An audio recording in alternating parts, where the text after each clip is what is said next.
Right, welcome back to the K1 webinar series. So today I am planning to discuss with you incomplete record. Incomplete records කියලා කියන්නේ මොනවද? අසම්පූර්ණ වාර්තා. Right? මම මේකට එන්න කලින් පොඩ්ඩක් මේක තමයි අද session එකේ main objective එක මේක complete කරන එක. මේකට එන්න කලින් අපි බලමු මම කිව්වාට හැම වෙලේම මම මතක් කරනවා webinar series එකේ වැඩිපුරම plan කරන්නේ වැදගත් සහ අමාරු දේවල් ටික කවර් කරන්න. බලමු අපි මොනවද මේක කවර් කරලා තියෙන්නේ කියලා. ස්ටඩි පැක් එකට ගියොත් ඔයා right. So පළවෙනි කොටසෙන් part 1 එකේ ගිණුම්කරණය සහ ගිණුම් කටයුතුභාවය කියන එක මම important කියලා කිව්වා.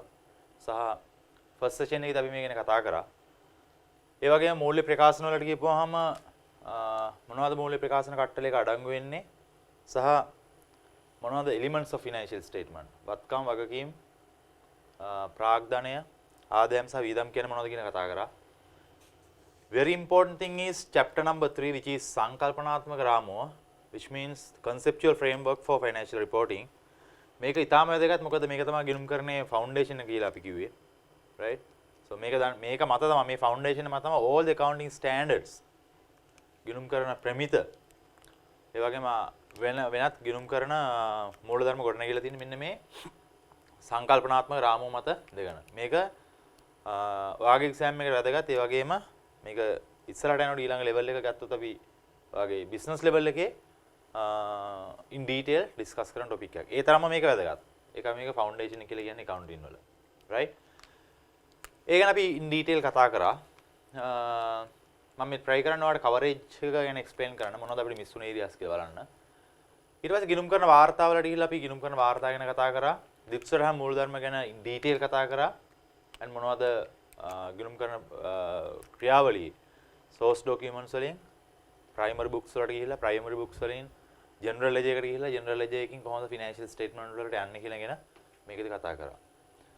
උපජ්ජ සහ පෙරගීම් මම කතා කරේ නැහැ. ඒක එච්චර අමාරු දෙයක් නෙමෙයි, වැදගත් අමාරු දෙයක් නෙමෙයි. තොග, බොල් ණය, ජංගම නොවනවත්කම්, ශේෂ පිරික්සුම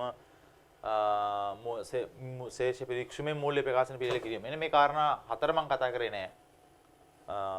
මොකද ඒක එච්චර අමාරු දෙයක් නෙමෙයි තේරුම් ගන්න. මොකද O level, A level කාලේ තමයි ඉගෙන ගන්නවා මොනවද තොග කියන්නේ මොනවද. but inventory standard එක අපි කතා කරනවා. බොල් ණය කොහොමද වෙන් කරන්නේ? ජංගම නොවනවත්කම් කියන්නේ මොනවද? ශේෂ පිරික්සුම කොහොමද කියන්නේ හදන්නේ? ශේෂ පිරික්සුම කියලා කියන්නේ මොකද්ද? ඔය general ledger තියෙන balances ටික තනි document එකකට අපි කියනවා. නැත්නම් අපි trial balance එක කියලා කියන එකේ හර සහ බැර ශේෂයන්ගේ එකතුව තියෙන document එක. ඒ ගැන ලොකුවට දෙයක් කතා කරන්න නැහැ. තියෙනවා නමුත් එච්චර time එකක් අපිට නැති හින්දා මම ඒක ignore කරා. Based on that you can prepare financial statements. And part 3 එකට ගිහිල්ලා බැලුවොත් අපි බැංකු සැදසුම් සහ control accounts මේ දෙකම අපි cover කරා. සහ වැරදි නිවැරදි කිරීම කියන කාරණා ගැන අපි කතා කරා. බැංකු සැදසුම් in detail කතා කරා. control accounts තියෙනවා කියලා කිව්වා මම ඔයාලට in detail අපි කතා කරන්න ගියේ නැහැ. හැබැයි වැරදි නිවැරදි කිරීම in detail කතා කරා with past paper questions as well as your study pack questions and some other model questions as well. And අසම්පූර්ණ වාර්තා. ඒක තමයි මම අද කතා කරන්න බලාපොරොත්තු වෙන්නේ. incomplete records. right? මේක ඉතාම වැදගත්. මොකද අසම්පූර්ණ වාර්තා ගැන කතා කරද්දී මේකට හරියට උත්තර ලියා ගන්න බෑ ඔයා ගිණුම් කරන මූලධර්ම දන්නේ නැත්නම්. මොනවද ගිණුම් කරන මූලධර්ම කියලා මම අදහස් කරේ මෙතන ගිණුම් කරන සමීකරණය. right? so අපි කතා කරා last week previous session එකේදී ගිණුම් කරන සමීකරණය ගැන. වත්කම් සමානයි වගකීම්. asset equal to liabilities. right? ඒක තමයි basis එක ගිණුම් කරන සමීකරණය. ඔකට ඇඩ් වෙන කාරණා කිහිපයක් තියෙනවා. right? asset plus expenses equal liabilities plus your ප්‍රාග්ධනය නැත්නම් equity and income. ඔය තමයි බේසික් ගිණුම් කරන සමීකරණය. ඒක හරියට අවබෝධ කරගත්තේ නැත්නම් අසම්පූර්ණ වාර්තාව ඔයාලට කරගෙන යන්න බෑ. සහවාගේ ජෙනරල් ලෙජර් ගැන right? හොඳ අවබෝධයක් ඔයාලට තියෙන්නත් ඕනි. right? කොහොමද control accounts එක prepare කරන්නේ? and ledger එකක ශේෂය ඉහළට ගෙන ගිය ශේෂය කොහෙද තියෙන්න ඕනේ? හරද බැරද? සාමාන්‍ය asset එකක් වුණොත් ඒක normally තියෙන්න ඕනේ හර පැත්තේ. ඒ වගේ basics ටික ඔයාගේ ඔළුවේ තියෙන්න ඕනේ. එහෙම නැත්නම් ඔයාලට මේක කරගෙන යන්න බෑ. ඒක තමයි දෙවෙනි කාරණාව. අසම්පූර්ණ වාර්තා again you can't handle if you don't know the double entry. right? ඒකත් accounts වල තියෙන basicsම දෙයක්. double entry. double entry කියලා කියනවා ද්විත්ව සටහන් න්‍යාය. මොකද්ද හර වෙන්නේ මොකද්ද බැර වෙන්නේ? එහෙම නැත්නම් asset එකක් වැඩි වුණාම මොකද වෙන්නේ? liability එකක් අඩු වුණාම මොකද වෙන්නේ? ප්‍රාග්ධනයේ එකතු වීමක් මොකද වෙන්න ඕනේ? මිලදී ගෙනුම් කොහොමද රෙකෝඩ් කරන්නේ? හැම එකකටම ද්විත්ව සටහනක් තියෙනවා. හැම ට්‍රාන්සැක්ෂන් එකක්ම හැම ගනුදෙනුවකටම අපේ ව්‍යාපාරයේ සිදුවන එන්ට්‍රීස් දෙකක් නැත්නම් සටහන් දෙකක් භාවිතා කරනවා. ඒක අපි කියන ද්විත්ව සටහන් කියලා. අපි න්‍යාය ඉන් ඩීටේල් කතා කරලා තියෙන මේක වෙනකොට. ඒතර ද්විත්ව සටහන් න්‍යාය සහ ගිණුම් කරන සමීකරණය හරියට දන්නේ නැත්නම් ඔයාලට අසම්පූර්ණ වාර්තා කියන ඒරියා එක නැත්නම් ඒ කොටස තේරුම් ගන්න හරි අමාරුයි. මොකද සමහර ස්ටුඩන්ට්ස්ලා ළමයි ඉන්නවා ගිණුම් කරන සමීකරණේ 10 පාරක් විතර කටපාඩම් කරලා ඔළුවේ තියා ගන්නවා. asset සමානයි liabilities. asset සමානයි liabilities. ඔක 10 පාරක් විතර කියලා ඔළුවේ තියා ගන්න උත්සාහ කරනවා. බට් එහෙම කරන තාක්කල් ඔයාලට මේ අසම්පූර්ණ වාර්තා කියන කොටස ඉගෙන ගන්න බෑ. ඒක හොඳට ඔළුවේ තියා ගන්න. මේක logically right logic එකට අනුව මේක ඔළුවේ තියා ගන්න ඕනේ.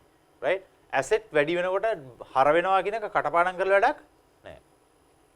ඇයි එහෙම වෙන්නේ කියන එක ඔයගොල්ලෝ තියෙනවා. ඔය ටික බැයි නම් ඔය ටික කටපාඩම් කරොත් අසම්පූර්ණ වාර්තා හදන්න බෑ. ඔය ටික තේරුම් අරන් ගියොත් ඉස්සරහට අසම්පූර්ණ වාර්තා කියන එක හදන එක මහ ලොකු දෙයක් නෙවෙයි.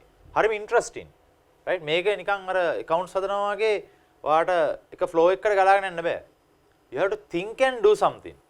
ඔයාලට හිතලා innovative විදිහට ගණන් හදන්න තියෙන ඒරියා එකක් තමයි අසම්පූර්ණ වාර්තා කියලා කියන්නේ.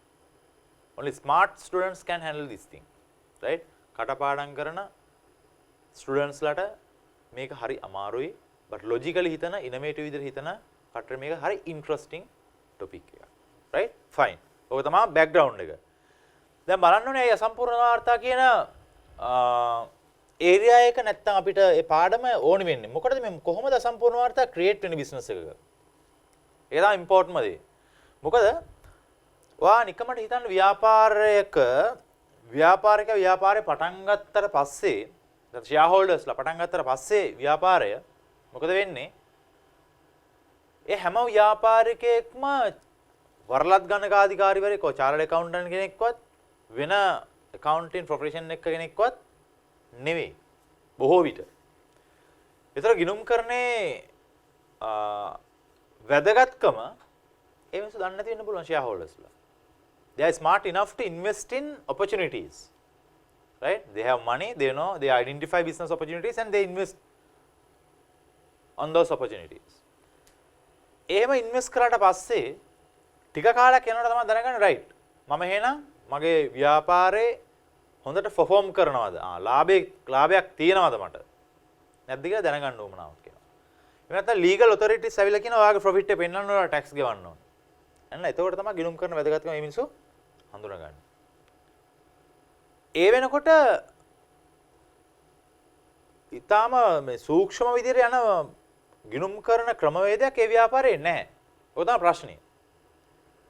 right? transaction වෙනවා, documents ටිකක් තියෙනවා, අයිතිකාරයා කොහේ හරි තැනක ලියා ගන්නවා, සමහරට ඒවා ලියා ගන්නෙත් නැහැ. bill ටිකක් තියෙනවා, ලියාගෙන නැහැ. source document ටික තියෙනවා, primary books වලට ගිහිල්ලා නැහැ, general ledger හදලා නැහැ, trial balance හදලා නැහැ, accounts හදලා නැහැ. දැන් තියෙනවා වාගේ source documents ටික විතරයි. නැත්නම් පොඩි පොත්තක් කරගෙන යාගේ වියදම් ටික ආදායම ටික ලියාගෙන යනවා. අන්න ඒව තමයි අපි කියන අසම්පූර්ණ වාර්තා. මේක සම්පූර්ණ මූල්‍ය ප්‍රකාශන නෙවෙයි තියෙන්නේ. අසම්පූර්ණයි. එතකොට කොහොමද අපි ඒ වගේ ව්‍යාපාරිකයෙකුට සහයක් දීලා ඒවා complete records කරන්නේ? complete records කියන්නේ මොනවද? Your complete set of financial statements. Right now you don't have it. You have only incomplete things. That's the problem. එහෙනම් ව්‍යාපාරිකයට ගිණුම්කරණයේ වැදගත්කම පිළිබඳව දැනුමක් නැතිනම් incomplete records create වෙනවා. ඒ වගේ වෙලාවලට අපි කොහොමද complete records ටික හදලා දෙන්නේ? අන්න ඔයාලට incomplete records කියන මාතෘකාව වැදගත් වෙනවා. ඒ විතරක් නෙමෙයි. ඔය accounts දන්නවා හොඳට. ඔයාගේ ව්‍යාපාරේ මේ වෙනකොට හොඳ records තිබුණා. හැබැයි මෙහෙම වෙන්න පුළුවන්. හිතන්න ඔයාගේ ව්‍යාපාරය මොනවා හරි හේතුවක් නිසා විනාශ වුණා. ගිනි අරගෙන නැත්නම් හොරකම් කරලා නැත්නම් රෙකෝඩ්ස් විනාශ වෙලා යම්කිසි ඔයාගේ කන්ට්‍රෝල් එකෙන් එළිය තියෙන හේතුවක් හින්දා ඔයාගේ ගිණුම් කරන වාර්තා විනාශ වෙලා. මොනවා හරි රීසන් එකක්. අනේ ඒ වගේ වෙලාවටත් ඔයාගේ records incomplete. right? ලාච්චු දීපු මුදල් හොරකම් කරලා. so then cash book එක හදන්න බෑ. stores වල තිබ්බ තොගයක් inventory closing inventory එකේ part එකක් විනාශ වෙලා ඉතුරු ටික තමයි තියෙන්නේ. අන්න ඔයගේ කාරණා හින්දා beyond the control of the entity නැත්නම් ව්‍යාපාර ආයතනයෙන් පිටත පාලනයෙන් තොර කාරණාවක් නිසා incomplete records කියන මාතෘකාව අපිට කතා කරන්න වෙනවා.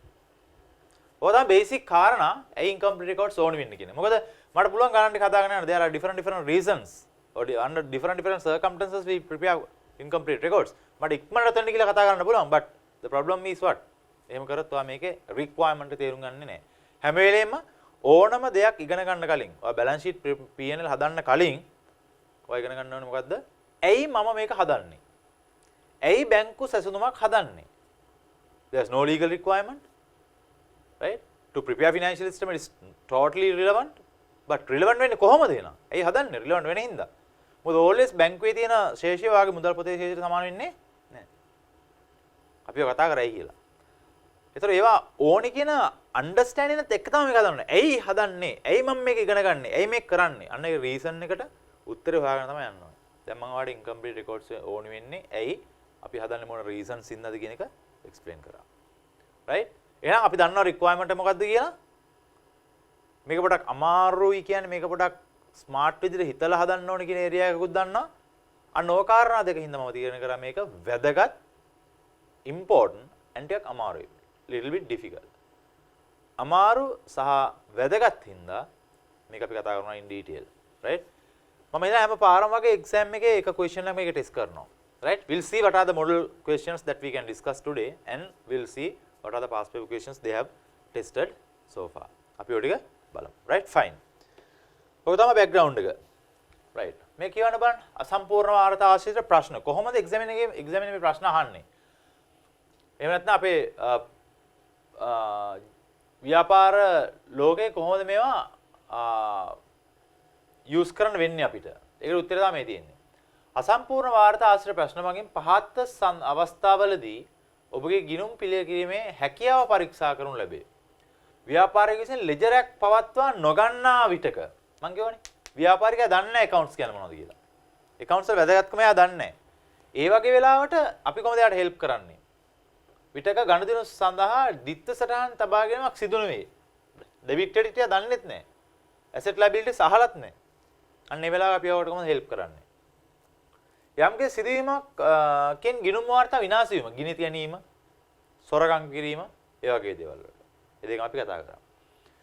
ඇතැම් අත්‍යවශ්‍ය අගයන් හඳුනාගත නොහැකි වීම සහ ලබාගත හැකි තොරතුරු වලින් ඒ ගණනය කරගත විය යුතු වීම. මේ ඇතැම් විට තොග විනාශ වීම හෝ අලාභ වීමේ ප්‍රතිඵලයක් හෝ වත්කම් අවභාවිතය සහ බැඳුන අවස්ථාවක් විය හැකියි. ඇතැම් අත්‍යවශ්‍ය සංඥා හඳුනාගත නොහැකි වීම සහ ලබාගත හැකි තොරතුරු වලින් ඒ ගණනය කළ යුතු වීම. මම කියවනේ ලාච්චුදිව සල්ලි භාගයක් නැති වෙලා. ඒතර කීයක් තිබුණාද? කීයක් නැති වුණාද කියලා හොයාගන්න බෑ. ඔය දන්න නැති වෙලා කියලා විතරයි. හොරු වෙවිලා කඩලා සාප්පුව. ෂෝරූම් එකේ තිබ්බ බඩු ටිකක් අරන් ගිහිල්ලා. කීයක් අරන් ගියද කියලා දන්නේ නැහැ. අපිට හඳුනාගත්ත නොහැකි. බට් අපි දන්නවා කොච්චර ගන්න තිබුණාද කියලා. එහෙනම් ලබාගත හැකි තොරතුරු තියෙනවා. ඔයා දන්නවා බැලන්ස් ෂීට් එකේ ස්ටොක් එක මෙච්චරක් තිබුණා. ඒකෙන් කීයක් හොරකම් කරාද කියලා අපි දන්නේ නැහැ. එහෙනම් දන්නවනේ අපිට ඒක අඩු කරලා accounts හදන්න පුළුවන්. හැබැයි ලබාගත හැකි තොරතුරු වලින් ඒ ගණනය කළ යුතු වීම. එහෙනම් කොහොමද මේ තියෙන තොරතුරු වලින් අපිට හඳුනාගත නොහැකි තොරතුරු අගයන් අපි ක්‍රියේට් කරගන්න. ඔකත් පොඩ්ඩක් ස්මාර්ට් විදිහට හිතුවොත් තමයි වැඩේ කරගන්න පුළුවන්.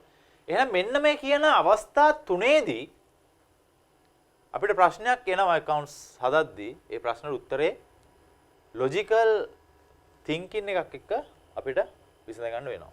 ඒතර exam එක අහන්නෙත් ওই කාරණා තුනෙන් තමයි ප්‍රශ්න ටික. right fine. right මේක බලන්න පොඩ්ඩක් අසම්පූර්ණ වාර්තා යනු කුමක්ද යන්න හඳුනා ගැනීමේදී අතවශ්‍යම අසම්පූර්ණ වන්නේ කුමක්ද යන්න අවබෝධ කරගත යුතුයි. මෙහිදී අප සලකා බලන item වන්නේ ගිණුම්කරණය සහ ව්‍යාපාර සමීකරණ. එහෙනම් basically අපිට මේක හදද්දී ඕනේ නම් මොනවද? accounting equation එක. right? ණයට විකුණුම් සහ වෙළඳ ලැබිය යුතුද?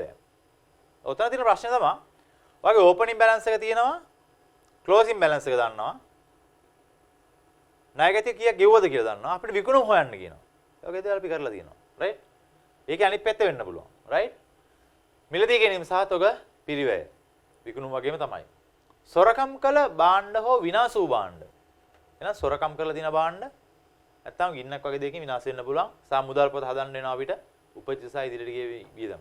මෙන්න මේ කාරණා ටික ගැන තමයි අපි ඉන් ඩීටේල් දැන් මෙතන කතා කරන්න උත්සාහ කරන්නේ. එක්සැමිනර් ප්‍රශ්න ටික අහන්න යන්න ඔතනින්. එහෙනම් ඔය ඉන්කම්ප්ලීට් රෙකෝඩ්ස් ගැන ඉගෙන ගත්තම මේ එකක් දෙකක් දැනගෙන ඉඳලා හරියනවද නැහැ?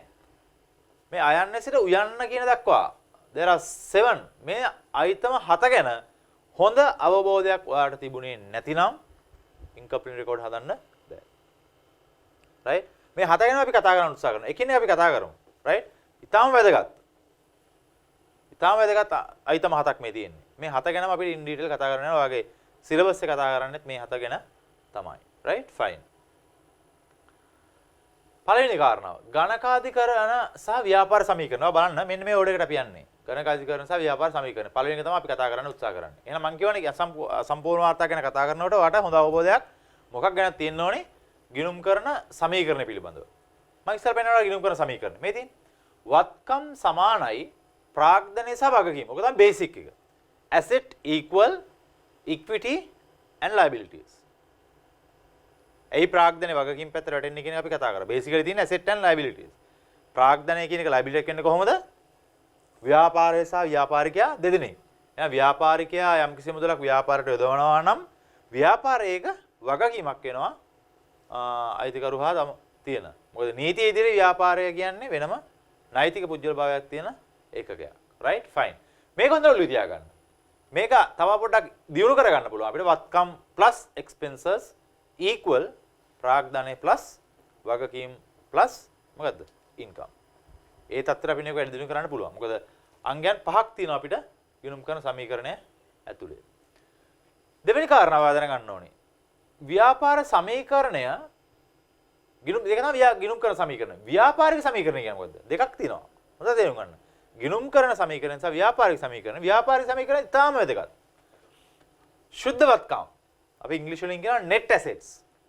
right? closing net assets. ව්‍යාපාර වර්ෂ අවසානයේ තියෙන කාලච්ඡේද අවසානයේ තියෙන net assets. opening net assets. right? ආරම්භක ශුද්ධවත්කම් එකතු කිරීම හඳුනාගත් ප්‍රාග්ධනය ඒකට අපි එකතු කරනවා වර්ෂයේ ලාභය අඩු කරනවා ගැනීම. එතකොට අපි නම මොකද්ද? අවසාන ශුද්ධවත්කම්. ඔන්න ඔය කාරණා දෙක ඉතාම වැදගත් අපිට ගණන් හදද්දී. right? මේ දෙක අමතක කරන්න එපා. මේක අමතක කරලා ඉස්සරහට යන්න බෑ. right? මම පොඩ්ඩක් ගන්නම් ඔයාගේ අවසාන ගිණුම් කරන සමීකරණය සහ ව්‍යාපාරික සමීකරණය. මොකද සමහර කට්ටිය මේක හිර වෙනවා maths දන්නේ නැත්නම්. right? කොහොමද ගණිතයේදී මේක පාවිච්චි කරන්න කියන එක ඉතාම වැදගත්. බලන්න පොඩ්ඩක් මේ දිහා. right? මොකද මේක තමයි දැනගන්නම ඕනිවා. right? මම දානවා ගිණුම් කරන සමීකරණ මේ පැත්තට.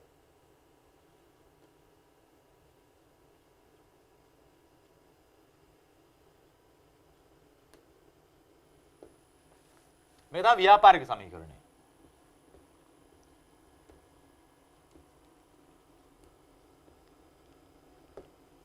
right? ව්‍යාපාරික සමීකරණය. මොකද ගිණුම් කරන සමීකරණය කියන්නේ වත්කම් සමාන වෙනවා වගකීම්. ඔක තමයි බේසික්. සම මේ විතර අපි එකතු කරනවා මොකද? ප්‍රාග්ධනය. නැත්නම් ඉක්විටි. right? මේක ගණන් වලින් අපි කතා කරන්න ඕනේ. right? ගණන් වලින් කතා කරොත් අපි මෙතන assets liabilities plus equity කියමු අපි මේක. ලේසින් අපිට. එතකොට incomplete records හදනකොට ඔයා දැනගන්න ඕනේ මේක ගණිතයේදී කොහොමද වෙන්නේ ආරයි. අපි කියනවා සිංහල උක්ත කරගන්නවා කියලා. right? උක්ත කරගන්නවා කියලා අහලා තියෙනවනේ ගණිතයේදී නේ. අපි කොහොමද liabilities මේ පැත්තට ගන්නෙ? එහෙනම් asset minus equity. liabilities වෙනවනේ. මේ ගණන්. අපි කොහොමද equity විතරක් ගන්නෙ? asset minus liabilities equity වෙනවනේ. මේවා ගණන්. මෙන්න මේ මෙහෙම වෙනවා කියන එක ඔයා දැනගන්න ඕන මොකේද? ගිණුම් කරන සමීකරණ ඇතුලේ. එහෙනම් ඔයාලට assets හොයාගන්න පුළුවන් වෙනවා, liabilities හොයාගන්න පුළුවන් වෙනවා, equity වෙනම හොයාගන්න පුළුවන් වෙනවා මෙන්න මේ equations වලින්. right? normally අපිට මේ දෙක මේ පැත්තට දාලා ලියන්න පුළුවන් අවශ්‍යයි. right? මේ දැම්ම කියලා වරදක්. දැන් ව්‍යාපාරික සමීකරණ මොකද්ද අපි කතා කරන්නේ? ව්‍යාපාරික සමීකරණ කියලා කියන්නේ අවසන් शुद्धवत्कम समान වෙනවලු ආරම්භක शुद्धवत्कम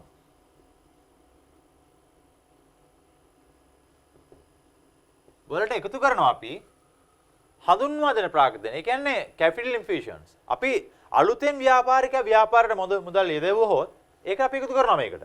ආරම්භයකට එකතු කරා. එහෙනම් හඳුන්වා දුන් ප්‍රාග්ධන.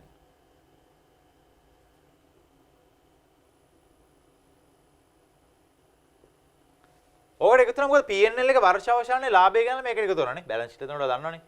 P&L එකේ තියෙන ප්‍රොෆිට් එක කොහෙද කියලා එක ප්ලග් කරන්නේ. බැලන්ස් ෂීට් එකේ සංචිතයක් විදියට ලාභය. මේක අඩු කරනවා අපි මොනවද? ව්‍යාපාරිකයා මොකක් හරි ගැණිලි සිදු කරලා තියෙනවා නම් මේකෙන් ගැණිලි අඩු කරනවා. ඔක තමයි ව්‍යාපාරික සමීකරණය. ගිණුම් කරන සහ ව්‍යාපාරික සමීකරණ. මේකෙත් ඔයාලට පුළුවන් වෙන්න ඕනි ඔයාලට ඕන අංගයන් මේ සමීකරණය උක්ත කරගන්න. මොකද අවසාන ශුද්ධ ආරම්භක ශුද්ධවත්කම් කොහොමද හොයාගන්න අපි දැන්? right? අපි දැන් ආරම්භක ශුද්ධවත්කම් ගැන කතා කරොත් එහෙනම් මේ පැත්තේ ආරම්භක ශුද්ධවත්කම් ඉතුරු කරලා maths ගණිත අවශ්‍ය මම ඒක තමයි කියන්නේ. right? පොඩ්ඩක් ගණන් පිළිබඳ ස්මාර්ට් කියලා එකයි මම ස්මාර්ට් ළමයිට විතර මේක හදා ගන්න පුළුවන්. ආරම්භක ශුද්ධවත්කම් මේ පැත්තේ තියලා එහෙනම් කොහොමද අපි ගන්නෙ අවසාන ශුද්ධවත්කම් වලින් මේක තියෙන්නේ හඳුන්වා දුන් ප්‍රාග්ධන මේ පැත්තට එකතු වෙලා තියෙන්නේ. එහෙනම් මේ පැත්තට මොකද වෙන්නේ? අඩු වෙනවා.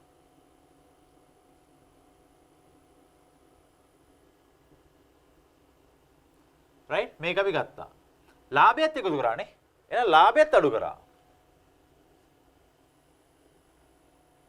sorry.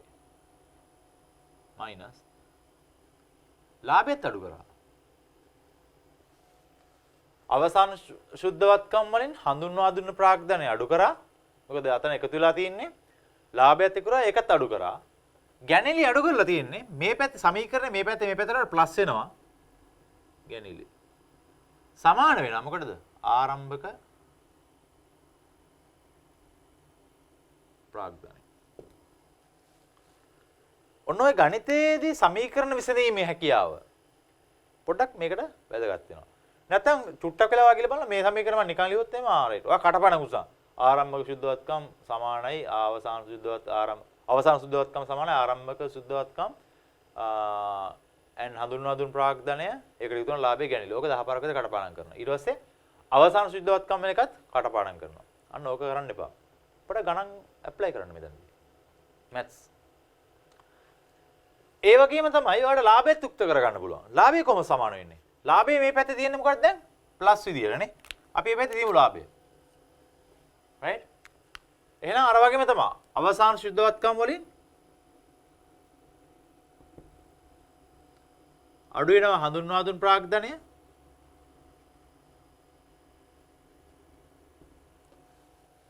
ඒකට එකතු වෙනවා මොකද්ද? ගැණිලි. ලාභය. හරිනේ.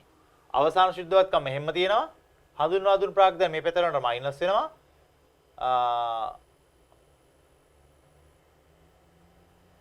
අවසාන ශුද්ධවත්කම් වලින් අඩු වෙනවා මොකද්ද? ආරම්භක ප්‍රාග්ධනය. sorry. මේකත් අඩු කරන්න එපා අපිට. මේක අඩු වෙනවා තව එකක්. ආරම්භක ප්‍රාග්ධනයත් අඩු වෙනවා. දැන් මේකට සමාන ඉන්නේ. ලාභයට. හරිනේ.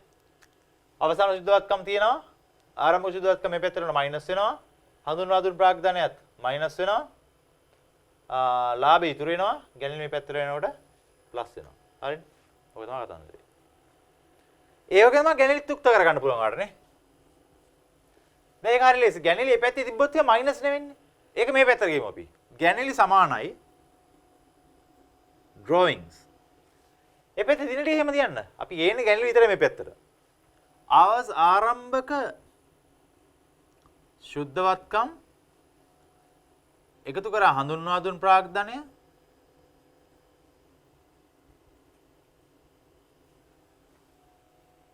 ලාභයත් එහෙම තියෙනවා. අඩු කරා මොකද්ද? අවසාන ශුද්ධවත්කම මේ පැත්තට යනකොට මයිනස් වෙනවා.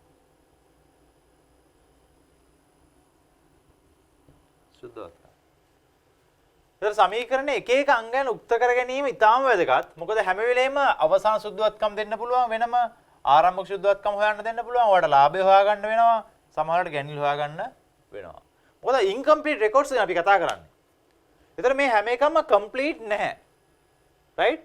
සමහරවිට අපිට වෙන වෙනම මේවා හොයාගන්න වෙනවා. එහෙනම් මේ සමීකරණය මෙන්න මේක මතක තියාගන්න. මේක මතක තියාගන්න දැන් මේ බැලන්ස් ෂීට් එක ඇත්තම.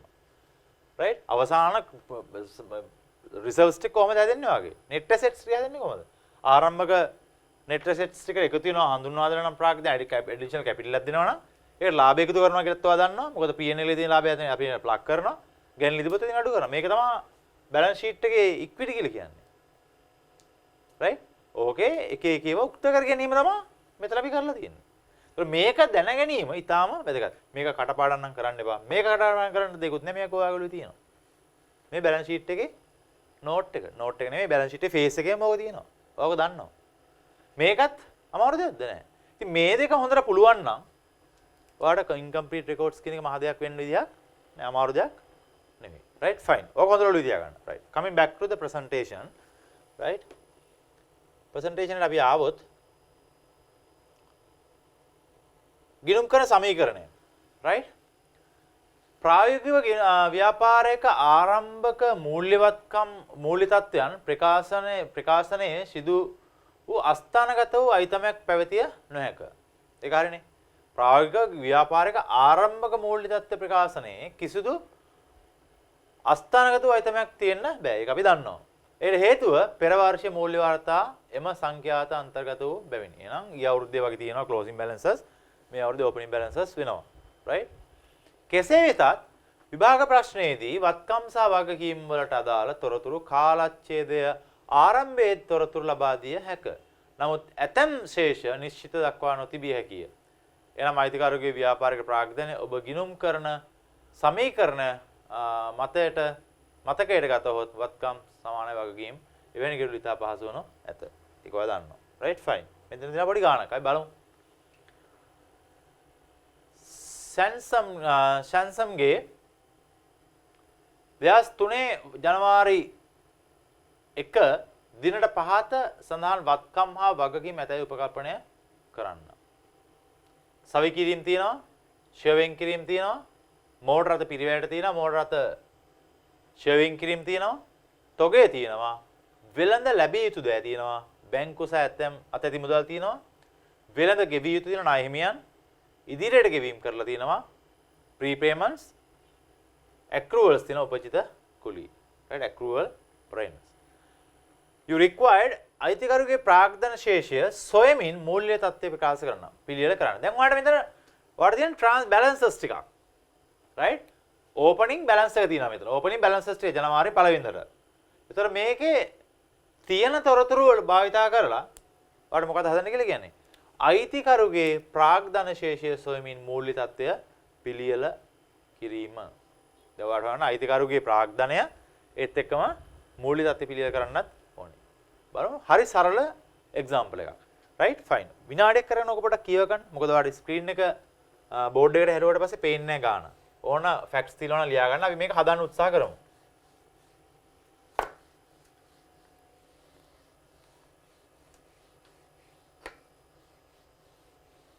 කියව ගන්න සහ අවශ්‍ය බැලන්සස් තියෙනවා ලියා ගන්න. right ඊට පස්සේ බෝඩ් එකත් එක්ක තමයි වැඩ කරන්නේ.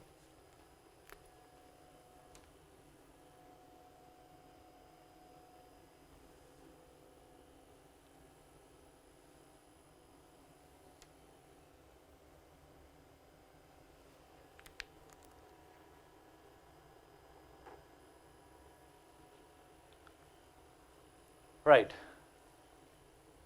දැන් ඉන්න බලන්න බැලන්ස් ෂීට් එකට ඉස්සලා ගහගන්න බැලන්ස් ෂීට් ෆෝමැට් එක බැලන්ස් ෂීට් ෆෝමැට් එක වගේ තියෙනවා. අපිට හදන්න කියන්නේ ප්‍රාග්ධනය ගණනය කරලා බැලන්ස් ෂීට් එක තමයි හදන්න කියලා කියන්නේ. රයිට්? කාගේ ව්‍යාපාරයද? සැම්සන්ගේ ව්‍යාපාරය. රයිට්?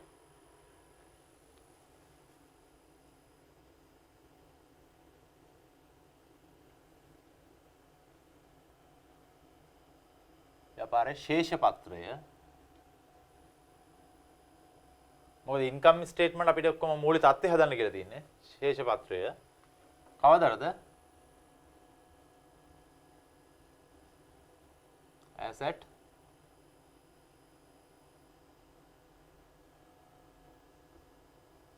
January 1st මෙදාට. right? මගේ ඇඩ්වයිස් එක තමයි ඔයාලට විභාගෙදී ඕන තරම් කොළ හම්බ වෙනවනේ. right? දැන් මගේ නෙවෙයි. එහෙනම් ඔයා බැලන්ස් ෂීට් එක දැක්කම පොඩ්ඩක් ඉඩ තියලා ෆෝමැට් එක හදාගන්න. ඊට පස්සේ fill in the blank වගේ තමයි. right? නැත්තම් ඔයාට එකින් එක transaction කීව තැන් තැනකට දාන්න වෙනවා. හැබැයි ෆෝමැට් එක ගහගෙන තියාගත්තොත් එහෙම වැඩ ලේසි. මොනවද බැලන්ස් ෂීට් ඉස්සරම තියෙන වත්කම්? වත්කම් වල තියෙන ජංගම නොවන වත්කම්. ස්පේස් එක පොඩ්ඩක් තියන්න. ඊට පස්සේ තමයි ජංගම වත්කම්.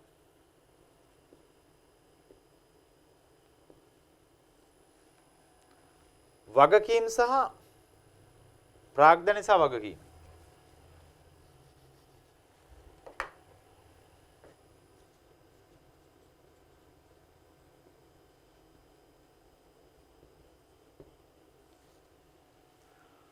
ජංගම නොවන වත්කම් වගකීම්.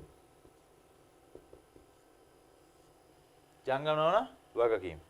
and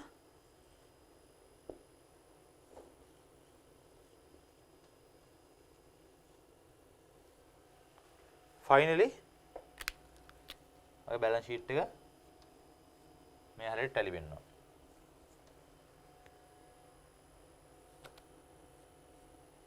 right? ඔකයි කතන්දරේ. දැන් ෆෝමැට් එක ගත්ත දැන් දාගෙන යන්න තියෙන අපිට. right? transaction ටික අලියාගෙන දෙනවා. බලන්න මොනේද? සවිකිරීම් පිරිවැයට. සවිකිරීම් කියලා දෙනවා. ජංගම fittings, right? සවිකිරීම් පිරිවැය කීයද? 7000. 7000යි. right? ෂෙයා වෙන්කිරීම්. ෂෙයා වෙන්කිරීම්.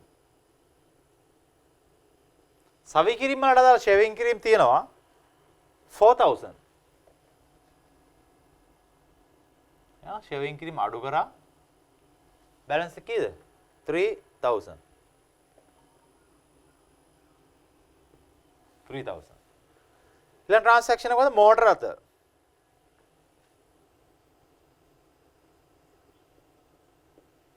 මෝටර රථ පිරිවැයට තියෙනවා කීයක්ද? 12000. 12000ක්.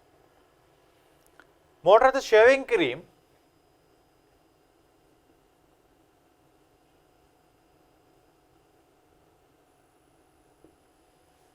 අපිට තියෙනවා 6800. 12,000 minus 6,800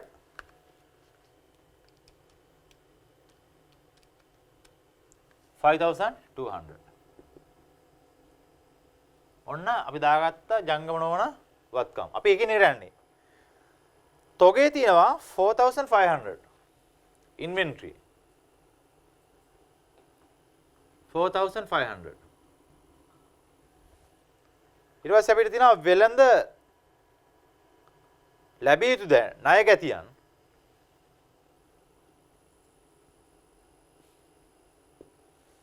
ණය ගැතියන් 5,200.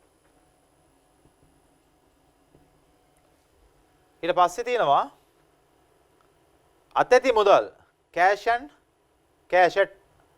in hand කීයද? 1,230. යටර මෙන්න එක මුදල් අපි මුදල් කියලා දාගමු 1,230.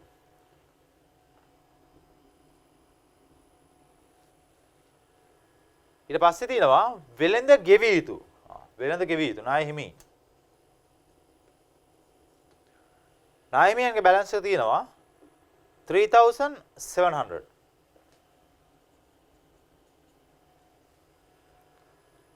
ඉදිරියට කළ ගෙවීම් ප්‍රීපේමන්ට් ඇසෙට් එකක් මේ හැරට එන්න ඕනේ.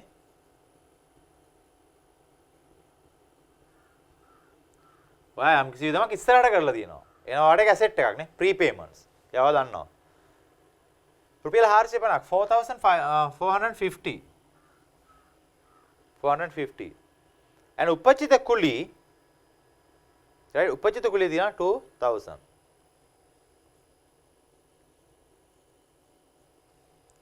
උපචිත කුලී දිනවා 2000 ඔච්චරයි මෙන්න ට්‍රාන්සැක්ෂන් ටික අපි දාගත්තා දැන් මූල්‍ය ප්‍රකාශන හදන්නයි යන්නේ අපිට ඇසෙට් පැත්තේ කිසිම ප්‍රශ්නයක් නැහැ අපිට මොකුත් ජංගම නොවනවත්කම් නැහැ දැන් ප්‍රශ්නේ තියෙන්නේ අපිට අහන්නේ මොකද්ද අයිතිකරුගේ ප්‍රාග්ධනය ගණනය ශේෂය සොයමින් මූල්‍ය දත්ත පිළිගන්න අයිතිකරුගේ ප්‍රාග්ධනය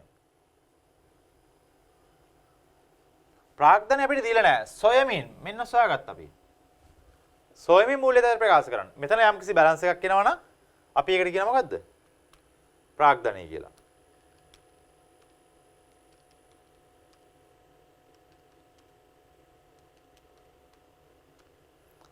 11380 මෙතන. ඒතර ඇසෙට් පැත්තේ ටෝටල් එකතු කීයක් එනවද? 19580. 19580. මෙතන තියෙනවා 3700 2000 5700. හැබැයි බැලන්ස් එන්න ඕන කීයද 19580 න්. එතකොට ඔයාගේ කැපිටල් එක එනවා රයිට් මේක ඇවිල්ලා ඔයා සොයා ගන්නාගේ 13880 මෙන්න මූල්‍ය ප්‍රකාශන බිල් එක කරා හරි ලේසි රයිට් දැන් අපි බැලන්ස් ෂීට් වෙනද හදන්න යනවා නම් මේක බැලන්ස් කරගන්න අපි මාර ගේමක් දෙනවා රයිට් ඇසෙට් පැත්තට ඇලි වෙන්නේ නැද්ද ලයබිලිටි පැත්තේ මොකක් කර අඩුවක් තියෙනවද හොයලා ඉන්නවා හරි ලේසි මේකේ ඉතුරු නැගේ අපි ගන්න මොකක් කියලාද ප්‍රාග්ධනය කියලා. එහෙනම් මේ ඉතුරු නැගේ ප්‍රාග්ධනය කියලා ගන්න නිසාම අපි හොඳට පරිස්සම් වෙන්න ඕනේ අනිත් අයගෙන් හරියට දාගන්න. මොකද අපි බැලන්ස් වෙනවා කියලා අපිට පේන්නේ නැහැ. අපි බැලන්ස් කරගැනීමක් තමයි මෙතන කරන්නේ. නැත්තම් බැලන්ස් ෂීට් හදනවා නම් ඔයාට මේක ටැලි වුනේ නැත්නම් ඔයාලට වැරද්දක් කොහේ හරි තියෙනවා කියලා පේනවා. බැලන්ස් ෂීට් එක ටැලි වෙන්න ඕනින්ද. දැන් මෙතන ටැලි වීමක් වෙන්නේ මෙතන අගේ උපචිත කරගෙන උපලබ්ධි කරගන්න කරන්නේ මෙතන. නැත්නම් වෙනස අපි ප්‍රාග්ධනය කියලා දාගන්න එක කරන්නේ. හින්දා පොඩ්ඩක් පරිස්සම්. අනිත් පැත්තෙන් බැලුවොත් මේක හරි ලේසි කියලා හිතනවානේ. right fine. anyway මේක ගන්න ලේසි but මීට වඩා එහා ගිය දෙයක් මේක ඇතුලේ තියෙනවා. ඒ complexities අපි කතා කරන්න ඕනි වෙනවා. right මේක ඔළුවේ තියාගන්න. මේ වගේ තමයි හදන්න තියෙන්නේ. right එතකොට මේක incomplete එක මොකද්ද? ඔයාගේ ප්‍රාග්ධනය දීලා නැහැ. transactions ටික විතරයි දීලා තියෙන්නේ business එකේ. right balances ටික තමයි balances ටික මූල්‍ය ප්‍රකාශන පිළිවෙල කරන්න කියලා තමයි කියන්නේ. දැන් අපි හැදුවා. ප්‍රාග්ධනයත් හැදුවා. balance sheet එකත් හැදුවා. fine. බලමු අපි ඉස්සරහට ගිහිල්ලා මොන වගේ ගණන්ද අපි ඉස්සරහට හදන්න තියෙන්නේ කියලා. right fine. okay. go back to the presentation.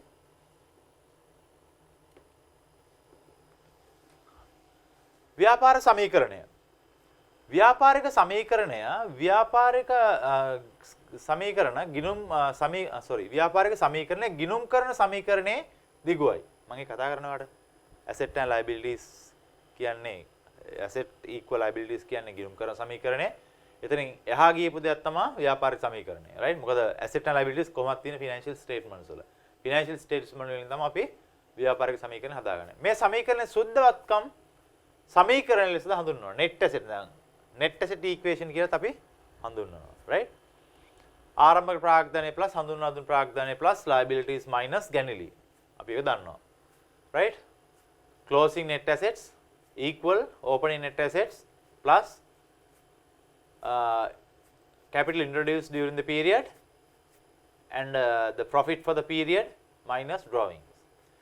එම නිසා ව්‍යාපාරිකයෙකුගේ කාලච්ඡේදයේ ආරම්භක සහ අවසාන සුදුවත්කම් සොයා ගැනීම හැකිනම් ලාභය පහත පරිදි ගණනය කළ හැක. ඔක මම කතා කරවත් එක right කොහොමද ලාභය උපලබ්ධි කරගන්නේ ලාභය නැත්නම් ගණනය කරගන්නේ ව්‍යාපාරික සමීකරණ. ලාභය විතරක් නෙමෙයි ඕනෑම අංගයක් මේ ව්‍යාපාරික සමීකරණයේ අර උක්ත කර ගැනීමේ හැකියාවක් තියෙනවා. ඒකට අවශ්‍ය මොකද්ද? මූලික ගණිතමය දැනුම විතරයි. right?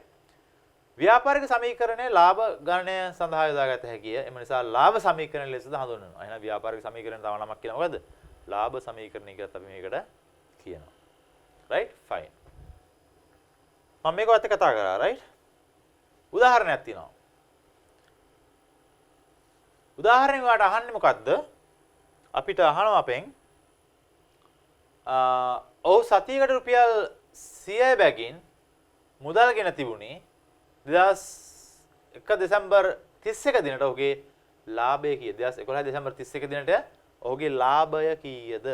එහෙනම් ව්‍යාපාර සමීකරණ වලට දීලා තියෙනවා දන්නවා. ඒකම අපි තමයි ලාභ සමීකරණය කියලා කියන්නේ.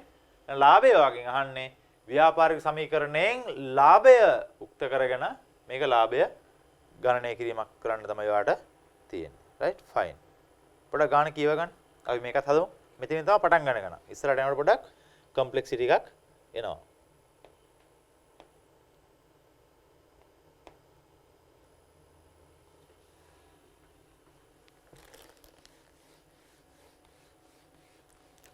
කියව ගන්න ගම වැදගත් amounts තියෙනවා පොඩක් ලියා ගන්න. මොකද අපි මම ගාන හදන්නේ බෝඩ් එකේ. එතකොට ඔයාලට presentation එකයි දෙකම පේන්නේ නැත.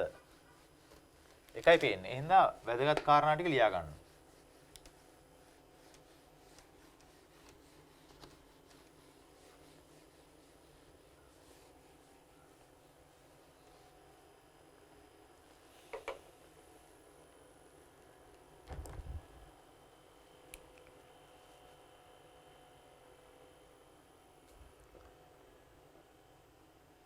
ජෝ 2011 ජනවාරි 1 දින ඔහුගේ කැමරා අලෙවිසැල ආරම්භ කරන ලදී. ඔහුගේ කැමරා අලෙවිසැල ආරම්භ කරලා තියෙන්නේ 2011 ජනවාරි 1 දින. ඒ කුලියටගත් ගොඩනැගිල්ලක පිහිටි අතර තොගේ රුපියල් 5000ක්ද බැංකුවේ රුපියල් 3000ක්ද සහිතව ආරම්භ කරන ලදී. ඔහුගේ සියලුම විකුණුම් මුදලට සිදුවිය. එහෙනම් ක්‍රෙඩිට් සේල්ස් නැත්නම් ණයට විකුණුම් තියනවද? නැහැ. තියෙන මොනවද? මුදලට විකුණුම් පමණයි. ඔහු මිලදී ගැනීම සඳහා වාර්තා තබාගෙන නොමැත. ගැනුම් වලට කිසිම රෙකෝඩයක් මෙයා තියාගෙන නැහැ. වර්ෂ අවසානයේදී ඔහුගේ අත්‍යති තොගය 6600ක් සහ බැංකුවේ ඇති මුදල් රුපියල් 15000ක් විය. සැපෙම් කරුවන්ට ගෙවීමට රුපියල් 3000ක් පැවතුණි. ඔහු රුපියල් 5000ක ලොතරැයි 5000 ලොතරැයි පතක ජයග්‍රහණය ව්‍යාපාරයට යෙදුව අතර එහෙනම් එයා කැපිටල් එක දාලා තිනවා කීයක්ද? 5000ක්. යෙදුව අතර රුපියල් 2000ක ගැණිලි වලින් මෝටර් සයිකලයක් මිලටගෙන තිබුණේ. මෝටර් සයිකල ව්‍යාපාරය සඳහා පාවිච්චි නොකරයි. එහෙනම් ගැණිලි තියෙනවා ඒක ව්‍යාපාරයට පාවිච්චි කරන්නේ නැහැ. ඔහු සතියකට රුපියල් 100 බැගින් මුදල්ගෙන තිබුණි. එහෙනම් සතියකට රුපියල් 100 ගන්න මුදලුත් ගන්නවා. right? දෙසැම්බර් 31 දිනට ඔහුගේ ලාභය කීයද? ඔයාලට මොකද්ද හදන්න කියලා කියන්නේ? ලාභය තමයි ඔයාලට ගණනය කරන්න කියලා කියන්නේ. බලමු අපි හදන්න. right. ලාභය හදන්න නම් අපි ලාභ සමීකරණය ගැන දැනගන්න ඕනේ. මේක තමයි ලාභ සමීකරණය. මොකද්ද ලාභයේ සමීකරණය? ලාභය හෝ අලාභය දෙක වෙන්න පුළුවන්. සමාන වෙනවා. right? අවසාන ශුද්ධවත්කම්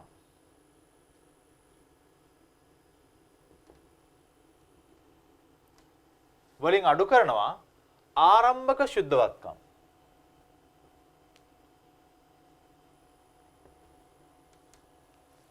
අවසාන ශුද්ධවත්කම් වලින් අඩු කරන මොකද්ද? ආරම්භක ශුද්ධවත්කම්. මේකේ අඩු කරන්න ඕනේ මොකක්ද? තව යෙදව් ප්‍රාග්ධනය. යෙදව් ප්‍රාග්ධනය. right? යෙදව් ප්‍රාග්ධනය. සමයකට එකතු වෙනවා මොනවද? ගැණිලි. මේකට දෙනවා ගැණිලි. එහෙනම් අපි මේ සමීකරණයට දාගමු මේ අංගයන් ටික. අවසාන ශුද්ධවත්කම් වලින් අඩු වෙන ආරම්භක ශුද්ධවත්කම්. අපි ඒකට කියන ඇත්තටම කිව්වොත් එහෙම net assets කියලා. right? net asset. sorry. අපි ඒකට කියන ඇත්තටම ශුද්ධවත්කම් සංචලන නැත වෙනස. ආරම්භකයෙන් අවසානයේ ආරම්භක අඩු කරලා තියෙනවා. අපි කොහොමද දැන් මේවා ටික හොයාගන්නයි ඕනේ. බලමු අවසාන ශුද්ධවත්කම් සහ ආරම්භක ශුද්ධවත්කම් හොයාගන්න ක්‍රමයක්. ආරම්භක ශුද්ධවත්කම්. ආරම්භක ශුද්ධවත්කම් වල මොනවද තියෙන්නේ?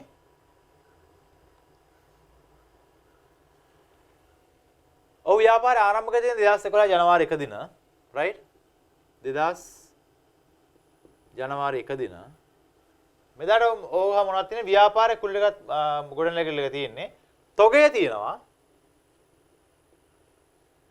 5000ක් බැංකුවේ ඇති මුදල් 3000යි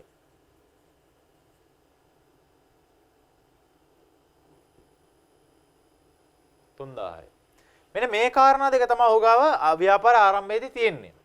එහෙනම් ආරම්භක ශුද්ධවත්කම් කියලා කියන්නේ මොකද්ද? all assets. ශුද්ධවත්කම් net assets කියලා කියන්නේ ඒකත් පොඩක් ඉගෙන ගන්නවා right? net assets equal වෙනවා මොකටද? all assets total asset minus total liabilities. right balance sheet එකේ තියෙන ඔක්කොම assets වලින් සියලුම liabilities අඩු කරපුවාම එහෙම නැත්නම් අපි කියන total asset වලින් minus ජංගම නොවන වගකීම් සහ ජංගම වගකීම් දෙකම අඩු කරලා පස්සේ ඉතුරු වෙන මොකද්ද? net assets. එහෙනම් ව්‍යාපාර ආරම්භයේ තියෙන total assets ගාණ කීයද? මෙච්චරයි. liabilities තියෙනවද නැහැ? එහෙනම් liabilities බිඳුව හින්දා total assets ගාණ සමාන වෙනවා සුද්ධ වත්කම් වලට. හරිනේ? මේකෙන් අඩු වෙනවද? මෙතන total assets 8000යි. එහෙනම් total liabilities නැහැ. එහෙනම් net asset කීයද? 8000ම තමයි. ඔන්න ඔක තමයි ක්‍රමය හදාගත්තා. right? ආරම්භක සුද්ධ වත්කම කීයක් තියෙනවද? 8000යි. ව්‍යාපාර සමීකරණයට දාගන්න දැන්. 8000 you have right 8000 තියෙනවා ඊට පස්සේ අපිට තියෙනවා කියවගෙන ගියොත් අවසාන ශුද්ධවත්කම දැන් හොයාගන්න අවසාන ශුද්ධවත්කමත් නේ අවසාන ශුද්ධවත්කම කවදාද 2012-31ට මෙන්න මෙදාට ගානේ තියෙන වසර අවසානයේදී ඔහුගේ අතැති තොග තියෙනවා ඉන්වෙන්ටරි 6600ක් 6600 and cash in hand මුදල් 15000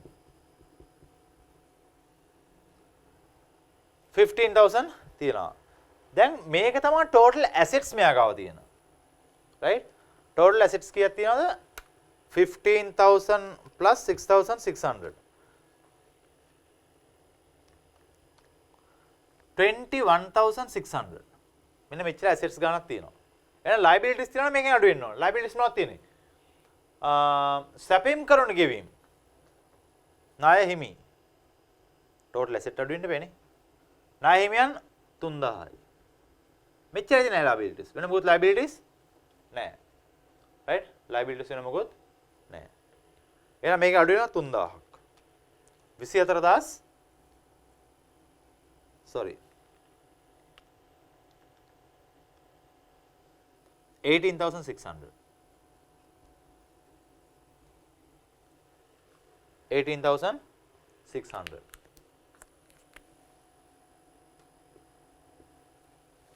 18600 right සුද්ධවත්කම් සංචලනය වලට හොයාගන්න පුළුවන්. දැන් යෙදූ ප්‍රාග්ධනය තියනවාද? බලන්න යෙදූ ප්‍රාග්ධනය. ඔහු රුපියල් 5000ක් ලොතරැයි පතක් ජයග්‍රහණය කර ව්‍යාපාරයට යෙදවූ අතර 2000ක ගැනිලි වලින් මෝටරයක් මිලගෙන තියනවා. එහෙනම් මොකද්ද? රුපියල් 5000ක ලොතරැයි ජයග්‍රහණය කරලා එයා ව්‍යාපාරයට එක යොදවලා තියනවා. එහෙනම් අතිරේක කැපිටල් එක දායක වෙලා තියනවා කීයක්ද? 5000ක්. ඒක අඩු කරනවා. ගැනිලි තියනවා නම් එකතු කරනවා. කොහොමද ගැනිලි මොනවද තියෙන්නේ? ගැනිලි වලින් මෝටර සයිකලයක් මිලගෙන තියෙනවා. ගැනිලි කීයක් තියනවද? 2000ක්. මේකට එකතු වෙන්න ඕනේ, right? තව එකක් තියෙනවා පිටි කියලා. ඔව් සතියේ රුපියල් 100 බැගින් මුදල්ගෙන තිබුණේ. එහෙනම් සතියකට රුපියල් 100 ගානේ ගන්නවා. right? සතිය අවුරුද්ද සාමාන්‍ය අපි කියන 52ක් තියෙනවා. මේක ටෝටල් ගැනිලි. මෙන්න ව්‍යාපාර සමීකරණය බැලුවොත් දැන් හදලා සුද්ධවත්කම් සංචලන 18600 minus 8000 10600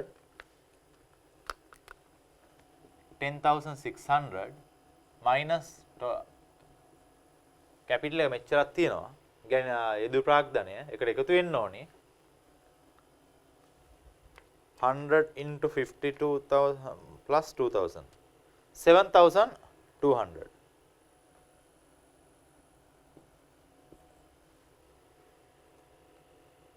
$10,600 minus 5,000 plus 7,200. එහෙනම් ලාභය 12,800. මෙන්න උත්තරේ. right? දැන් ඔයාගාව තිබුණ ට්‍රාන්සැක්ෂන් කීපයක් විතරයි. ඔයාට තිබුණා තොගය දීලා බැංකු දීලා තිබුණා. අවසාන තොගය මුදල් දීලා තිබුණා, ණය හිමියන් දීලා තිබුණා. ඊට අමතරව කැපිටල් එක අලුතින් කීයක් දාලා තිබුණාද කියලා තිබුණා. සහ ගැනීම කීයක් තිබුණා. ඔයා මොකක්ද අවසානට හෙව්වේ? ලාභය කොච්චරද? මම කියන්නේ ඔයාලට මේක හදන්න නම් ගිණුම් කරන සමීකරණය සහ ව්‍යාපාර සමීකරණ පිළිබඳ හොඳ අවබෝධයක් තියෙන්න ඕනේ. ඔය දෙක ගැන හොඳ අවබෝධයක් නැත්නම් මේක පොඩ්ඩක් අමාරු කාරණාවක් වෙනවා. ඒක පොඩ්ඩක් ඔළුවේ තියාගන්න. right fine. අපි දැන් තව ටිකක් ඉස්සරහට මොනවා වගේ සංකීර්ණ ගණන්ද අපිට තියෙන්නේ කියලා බලන්න. තාම අපි ඉන්නේ පොඩි තැන්වල. right? right. ඊළඟ කාරණාව. ණයට විකුණුම් සහ වෙළඳ ලැබිය යුතු දෑ. right? මම ප්‍රසන්ටේෂන් එකේ මුලට අරන් ගියොත් මෙන්න මෙතන අපි ඉන්නේ. දැන් ව්‍යාපාර ගිණුම් කරන සමීකරණ සහ ව්‍යාපාර සමීකරණ අපි කතා කරලා ඉවරයි. ගිණුම් කරන සමීකරණ කතා කරා, ව්‍යාපාරික සමීකරණ කතා කරා. right? ඒතකොට ඒ දෙකෙන් ගණමුත් හැදුවා. දැන් අපි යන්නේ ණයට විකුණුම් සහ වෙළඳ ලැබිය යුතු දෑ. අන්න ඔය ගන්න පොඩ්ඩක් කතා කරන්නයි යන්නේ. ණයට විකුණුම් සහ වෙළඳ ලැබිය යුතු දෑ ගැන කතා කරන්න. right? fine. බලමු කියලා මොනවද තියෙන්නේ කියලා.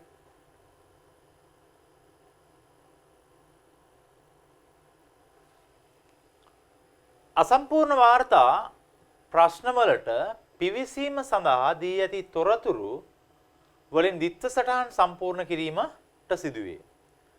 මෙහිදී පහත දෑ සඳහා පාලන ගිණුම් ප්‍රතිනිර්මාණය කිරීමක් සිදු වෙනවා. අන්න. සමහර අවස්ථාවලදී මොකද කියන්නේ? දී ඇති තොරතුරු වලින් දිත්ත සටහන් සම්පූර්ණ කිරීමක් සිදු වෙනවා. එහෙනම් ඩෙබිට් ක්‍රෙඩිට් සම්පූර්ණ කිරීමක් සිදු වෙනවා. ඒතර මේ සඳහා මොකද පාවිච්චි කරන්නේ?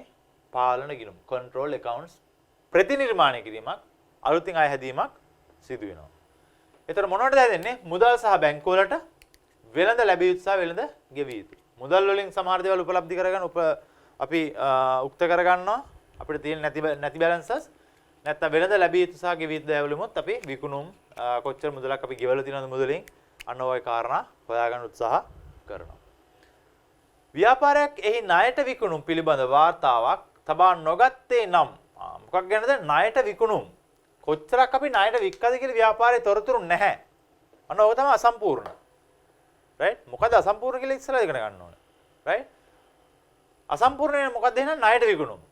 මෙම විකුණුම් වල අගය වෙළඳ ලැබිය යුතු ගිණුමේ ආරම්භක ශේෂයෙන් ඒ අවසාන ශේෂයෙන් සහ අදාළ කාලච්ඡේදයේදී ගනුදෙනු කරුවන්ගෙන් ලැබුණු මුදල් වලින් ලබාගත හැකිය. right? අපිට එහෙම දීලා නැත්නම් කොහෙන්ද ගන්න පුළුවන්? මම අර කියපු ක්‍රමයට ආරම්භක ශේෂයට එකතු කරා අවසාන ශේෂය ගලපුවා. ඒකෙන් මුදල් ලබාගත් එක ගලපුවාම අපිට හොයා ගන්න පුළුවන් ණයට විකුණුම් කොච්චරක් වුණාද කියලා.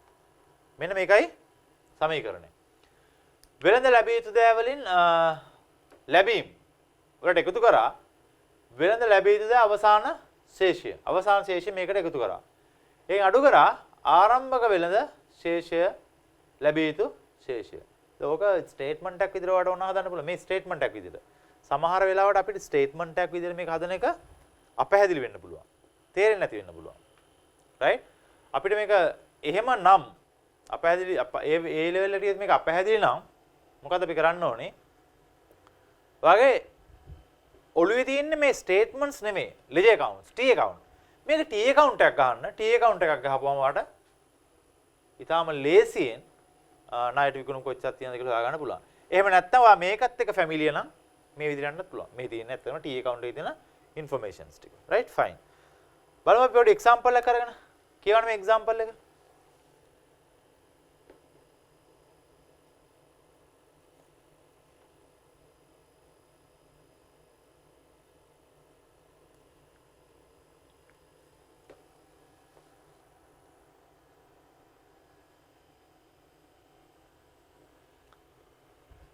උදාහරණ ලෙස 2014 අප්‍රේල් 1 දිනට ජොහන්සන්ගේ ව්‍යාපාරයේ වෙළඳ ලැබිය යුතු දෑ ශේෂ රුපියල් 1750යි අවුරුදු මුල right මාර්තු 31 දින 2015 එය රුපියල් 3140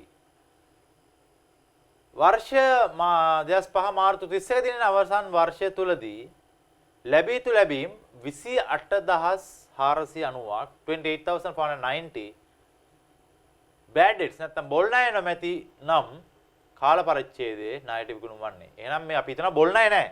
මේ අවුරුදු අවසන් ලැබෙන්න ඕනේ කීයද? 28490යි බොල් ණය මුකුත් නැහැ. ලැබෙන්න ඕනේ හැම එකක්ම ලැබිලා තියෙනවා. එහෙනම් මොකක්ද අහන්නේ වගේ වර්ෂ අවසානයේදී කීයක් අපිට ණයට විකුණුම් තියනවාද? right? බලන්න පොඩි T account එක ගහන්න තියෙන්නේ. කොහොමද අපි ඒක ගහන්නේ? balances ටික ලියාගන්න ගිහින්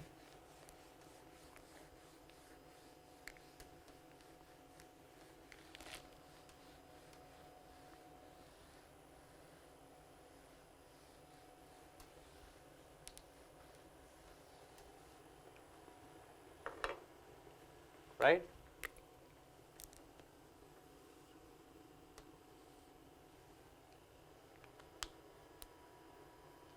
ණයගේ තියන්න.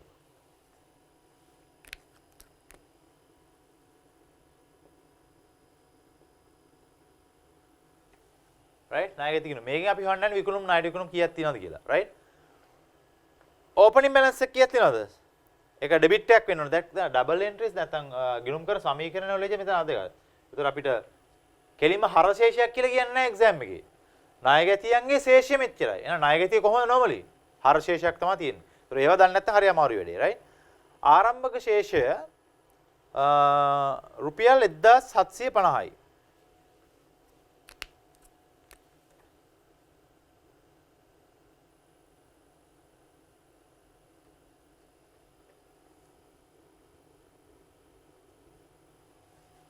එදා 750ක් තියෙනවා.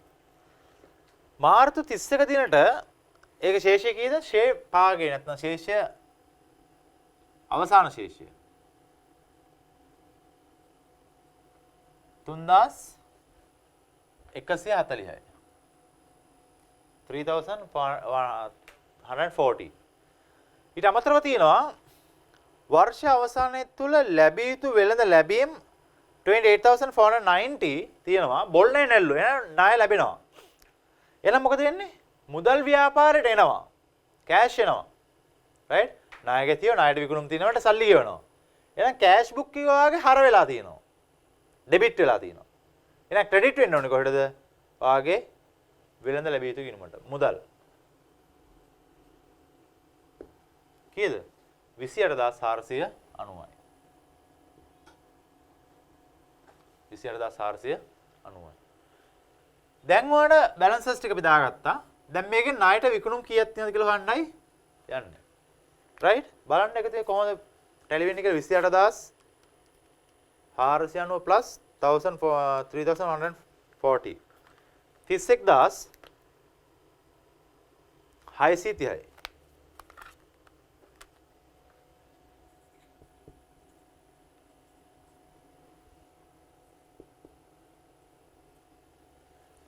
එහෙනම් මේකේ ඕපනින් බැලන්ස් එක අඩු කරන්නේ 1750 29880යි. මේ මොකද්ද? ණයට විකුණුම් 28880යි. sorry 29000. එහෙනම් මේ අගේ කොහොමද අපි ආවේ මේ ණයගැති ගිණුමේ ශේෂය? not the balance but කොහෙන්ද අපි මේක බැලන්ස් කරගත්තම මේකේ උක්ත වෙන අගය නැත්නම් ඉතුරු වෙන අගය ඩිෆරන්ස් එක අපි ගන්නවා මොකද ණයට විකුණුම් කියලා. එහෙනම් ණයට විකුණුම් ක්‍රෙඩිට් වෙලා ඩෙබිට් වෙලා දිනකොටද ණයගැති ගිණුමට. එහෙනම් අපි ණය මෙන්න මේ වගේ දේවල් තමයි එන්නේ. ඔයාලට විභාගෙදී ණයට විකුණුම් නැත්නම් අපි දෙනවා ටෝටල් විකුණුම් ණයට වෙන්නේ. විකුණුම වලට හොයාගන්න වෙනවා. විකුණුම හොයාගන්න වලට දෙන බැලන්සස් තමයි ඕපනින් බැලන්ස් එක දෙනවා, ක්ලෝසින් බැලන්ස් එක තියෙනවා. ණයගැතිය සල්ලි කීයක් ව්‍යාපාරයට ගෙවුවද කියලා දෙනවා. right? එහෙනම් ඒ ටික දන්නවනම් ඔයාලට ඒ අවුරුද්දේ ණයට විකුණුම් ටික මෙන්න මේ විදිහට හොයාගන්න පුළුවන්. මේකම තමයි අර මම ප්‍රසන්ටේෂන් එකේ පෙන්නන ස්ටේට්මන්ට් එකක් විදිහට. රයිට්? එතකොට ඒක පොඩ්ඩක් ෆැමිලි නැති වෙන්න පුළුවන්. මොකද අපි හැම වෙලේම වැඩ කරන්නේ මේ T ගිණුම් එක්ක. T ගිණුම් එකක් වැඩ කරද්දී මේක ඔයා දන්නවා මේක ඩෙබිට් වෙන්න ඕන, ක්‍රෙඩිට් වෙන්න ඕනේ. කියන කතන්දර වගේ ඔළුවේ තියෙනවා. එහෙනම් මම රෙකමන්ඩ් කරනවා මේ මෙතඩ් එක යූස් කරන්න කියලා. රයිට්? ඊටාම සරලයි. රයිට්? ෆයින්. ඒ නායකයෙක් තියෙන පිළිබඳව. අපි යන් දිග ලොකු ගණන් වලට ඊට කලින් ෆන්ඩමෙන්ටල්ස් එක මේ හැම එකක් ගැනම පොඩ්ඩක් චුට්ට කතා කරමු. ආයෙසරක් ගියත් ප්‍රසන්ටේෂන් එකට මෙතන තියෙනවා ණය මිලදී ගැනීම සහ වෙළඳ ගෙවිය යුතු. දැන් අපි ඉස්සෙල්ලා කතා කරේ විකුණුම් සහ වෙළඳ ලැබිය යුතු. රයිට්? මෙතන තියෙන මිලදී ගැනීම සහ වෙළඳ ගෙවිය යුතු අනිත් පැත්ත. sales and the debtors මෙතන purchase and the payables. කාලච්ඡේද තොග සහ මිලදී ගැනීම අතර ද ඉහත පරිදිම sales සහ ණයක තියෙන වගේම සම්බන්ධතාවයක් පවතී.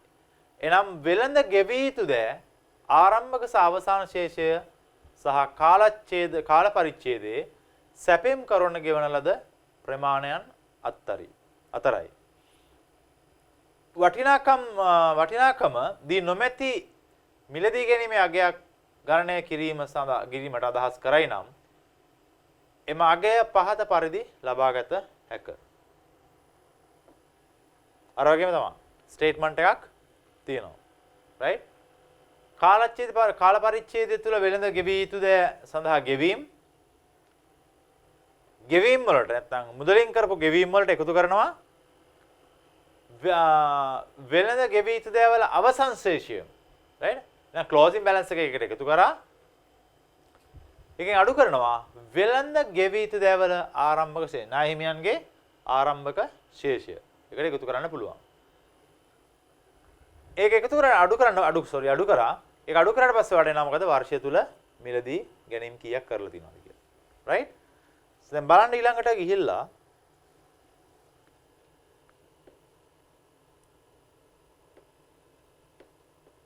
අර ගෑම බලමු මේ ගාන පොඩ්ඩක් හදන්න. ඊටාම සරල ගානක් තියෙන්නේ. රයිට්? කීව ගන්න බලන්න මේක පොඩ්ඩක්.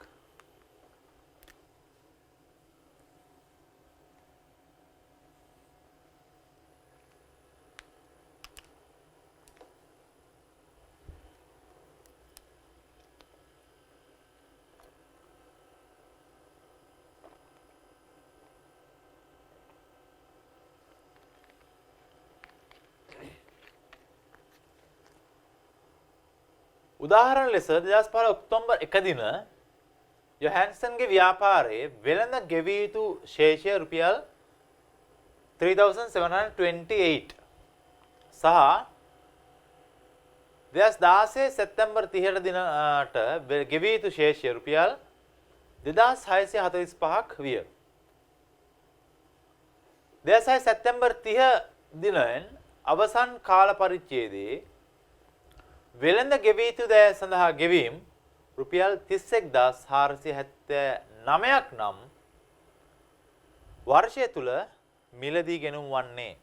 දැන් ඊට කලින් අපි කතා කරේ වර්ෂය තුල විකුණුම් වන්නේ කියන එක. දැන් කතා කරන්නේ වර්ෂය තුල මිලදී ගෙනුම් කීයක් තියනවාද? රයිට්?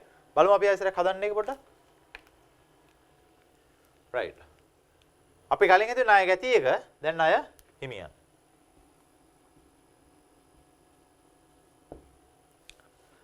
දැනුත් ඔයාලට ගෙනුම් කරන්නේ පිළිබඳ මූලික දැනුම අවශ්‍යයි. ණය හිමියන් කියලා පස්සේ මොකද්ද? ණය හිමියන්ගේ ඕපනින් ශේෂය තියෙන්නේ මොකද්ද? හරද බැරද? ණය ගැතියන් අපි දන්නවා ආරම්භක ශේෂය තියෙන්නේ හර ශේෂයක්. ණය හිමියන් නම් තියෙන්නේ බැර ශේෂයක්. උදාහරණයක් 2015 ඔක්තෝබර් 1 දින ජොහන්සන්ගේ ව්‍යාපාරයේ වෙළඳ ගෙවිය යුතු ශේෂය 3728යි. එහෙනම් ගෙවිය යුතු ශේෂය ආරම්භක ශේෂය.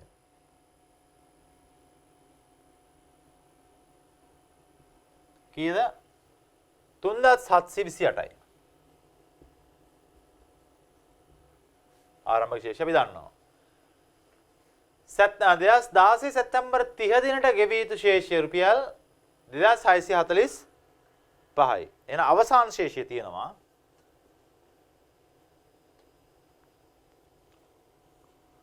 2645.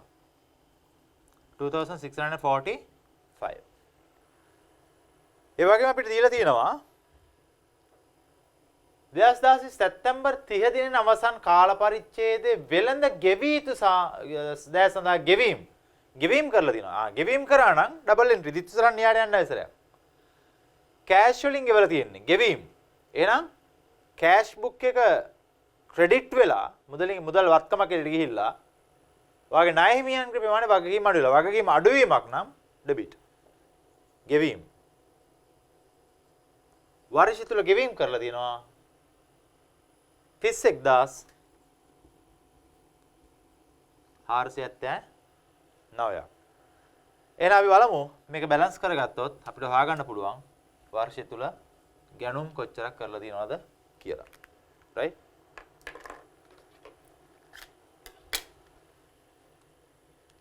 $31,479 plus 2645 34,124. 34,124. එහෙනම් මෙතන එන ශේෂයට අපි කියනවා right? මෙතන ශේෂයක් එනවා. කීයක් දෙන්නේ? -3,728 30,396. මේ අපි හොයාගත්ත ෆිගර් එක අපි හඳුන්වනවා මොනවා කියලාද? ගැණුම්. ඇයි ඒක බැර වුනේ? normally ගැණුම් හර වෙනවා. මිලදී ගැණුම් ගිණුම purchase account එක හර වෙනවා. බැර වෙනවා. මොකද ණයට ගත්ත හින්දා වගකීමක් වැඩි වෙනවා. වාගේ ණය හිමියන් වැඩි වෙනවා. එතකොට ණය හිමියන් සහ ණයගැති නැත්තම් විකුණුම් සහ ලැබීම් ලැබිය යුතු දෑ ගැණුම් සහ ගෙවිය යුතු දෑ අතර සම්බන්ධය මෙන්න මෙතනද ඔයාලට හොයාගන්න පුළුවන්. දැන් එක්සැම් එකේ මෙන්න මේ වගේ තමයි දෙන්නේ. ආරම්භක ශේෂයන් දෙනවා, අවසාන ශේෂයන් දෙනවා, මුදලින් ලැබීම් දෙනවා. ආරම්භ ශේෂයන් සහ අවසාන ශේෂයන් දෙනවා, මුදලින් ගෙවීම් දෙනවා. ඒ ට්‍රාන්සැක්ෂන් වගේ බේස් කරගෙන උනාට මම හදන්න වෙන්නේ ණයට විකුණුම් සහ ණයට මිලදී ගැනුම් ගණනය කරන්න වෙනවා. මොකද මේවා වැදගත් වෙන්නේ දැන් විකුණුම් නැතුවට P&L හදන්න බෑ. අසම්පූර්ණ වාර්තාවල ඉන්නේ එහෙමයි. තොරතුරු දෙනවා විකුණුම් නැහැ. එහෙනම් විකුණුම් හොයාගන්න කොහෙන්ද? මෙන්න මෙතෙන් එන්න ඕනේ. ණයගැතියන්, ණය හිමියන් සහ මුදලින් ගෙවීම් තියෙනවා, ලැබීම් තියෙනවා. එහෙනම් එතනින් උපලබ්ධි කරගන්න මොකද්ද? විකුණුම්. cost of sale එක හදන්න බෑ මොන නැත්තඳ? ගැනුම් නැත්තම්. එහෙනම් ඒකෙත් මේ T account එක ගිහුවා ගැනුම් හොයාගත්තා. P&L එකට ගිහිල්ලා දාන්න ඕනේ මොකද්ද? මෙන්න මෙච්චරයි ගැනුම් ප්‍රමාණය කියන එක. මම හොයන්නද cost of sale එක හොයන්න. නැත්තම් විකුණුම් පිළිවෙල හොයාගන්න. මෙන්න මේක පොඩක් ඔළුවේ තියාගන්න. සෑහෙන හුඟක් අවස්ථාවල විකුණුම් සහ ගැනුම් හොයාගැනීමේ ක්‍රමවේදය අසම්පූර්ණ වාර්තාවල මෙන්න මේකයි. අසම්පූර්ණ වාර්තාවල විතරක් නෙවෙයි වෙනත් අවස්ථාවලදීත් ඔයාලට මෙන්න මේක යූස් කරන්න වෙනවා. ඒක පොඩක් ඔළුවේ තියාගන්න. ඊටාම වැදගත්. එහෙනම් අපි මේකට කාරණා දෙයක් ගැන කතා කරා. විකුණුම් සහ ගිණුම් කරන සමීකරණය සහ ව්‍යාපාර සමීකරණය ගැන කතා කරා. ඊට අමතරව කතා කරා අපි මම අරන් ගියත් මුලට ගිණුම් කරන සමීකරණය සහ ව්‍යාපාර සමීකරණය ගැන කතා කරා. ණයට විකුණුම් සහ වෙළඳ ලැබිය යුතු දෑ ගැන කතා කරා. මිලදී ගැනීම සහ වෙළඳ ගෙවිය යුතු දෑ කතා කරා. මිලදී ගැනීම සහ තොග සහ පිරිවැය විකුණුම් පිරිවැය ඊළඟ තමයි වැදගත්ම කාරණාව. right? ඊළඟ ගැන කතා කරන්නේ මිලදී ගැනීම තොග සහ විකුණුම් පිරිවැය. අන්න ඔය තුන අතරින් සම්බන්ධය කොහොමද incomplete records වල අපිට ඕනි වෙන්නේ කියන ගැන කතා කරන්න තමයි අපි යන්නේ. right? fine.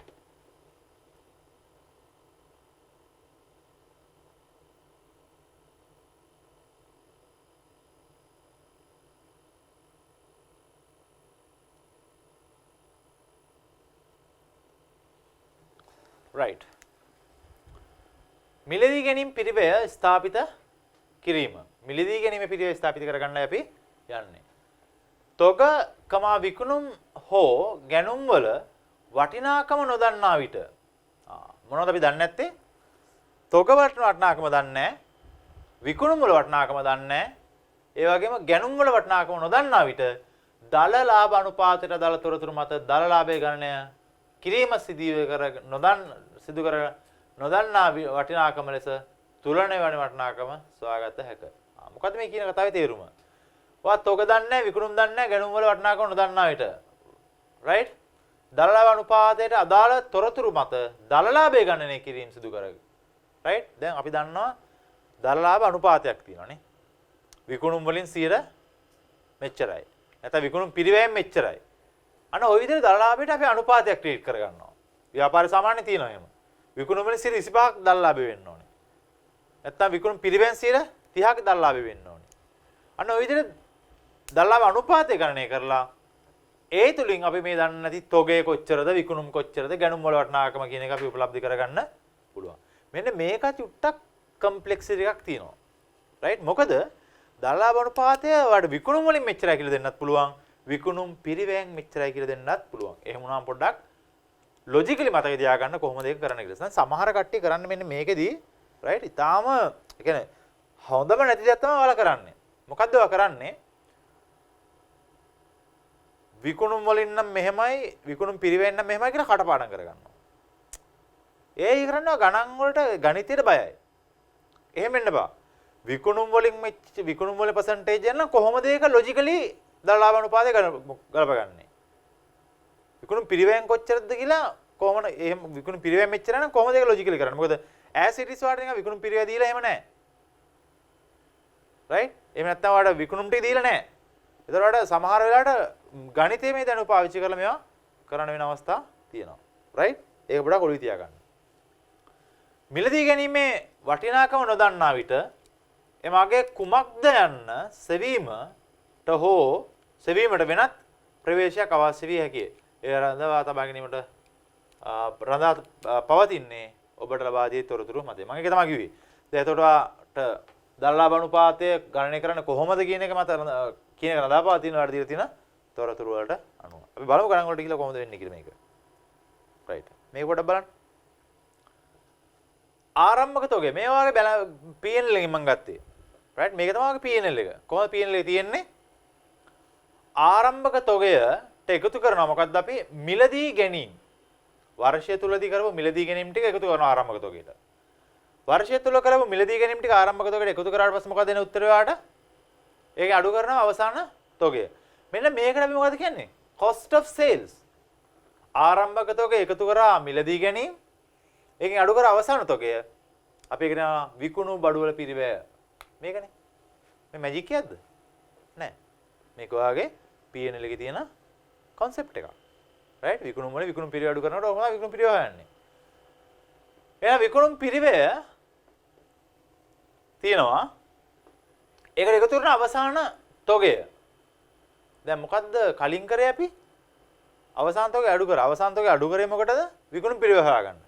එහෙනම් විකුණුම් පිරිවැයට අවසාන තොගය එකතු කළා. එකතු කරපු ආරම්භක තොගය අඩු කළාට පස්සේ මොකද වෙන්නේ? මිලදී ගැනීම වලට සමාන වෙනවා. ගණිතය. right? මේක තමයි ගණිතය. දැන් ඕක ඔහොම ලිව්වම හරි අමාරු ගතියක් තියෙනවාට තේරුම් ගන්න නේ. පොඩ මේක අමාරු වගේ තමයි මට තේරෙනවාට තේරුම් ගන්න. බලමු අපි ගණිතයෙන් ඔක කොහොමද ඉස්න ගන්න කියලා. right? බලන්න මෙන්න මේකේ ඉක්වේෂන් එක.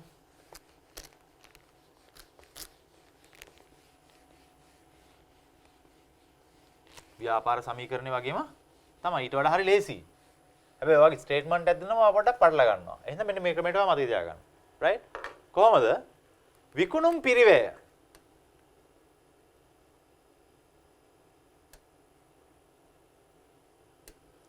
සමානයි මාර ස්ටේට්මන්ට් එකේ තිබ්බ එක ගෙලින්ම වාට මේ විදිහට දාන්නේ. right? සමානයි ආරම්භක තොග වලට එකතු කරා ගැණුම්. මිලදී ගැණුම්. ගැනිලී නෙමෙයි. right? ගැනිලී නෙමෙයි ගැණුම්. මිලදී ගැණුම්. අපි හැම කියමු. මිලදී ගැණුම් කියන ණයට ගැණුම් තියෙන්න පුළුවන්. right? එකෙන් අඩු කරා මොකද්ද? අවසාන තොගය.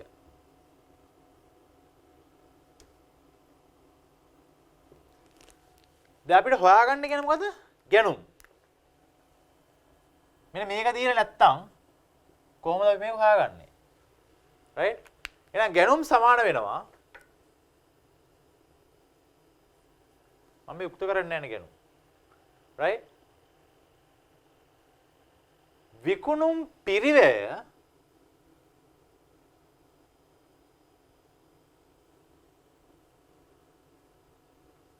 right? ගැනුම අර පැත්තේ තිබ්බා. ඉතුරු කරා. ඉතුරුට මේ පැත්තට ගෙනවා. මම ඉතුරු සමීකරණ අනිත් පැත්තට ලියන්නේ.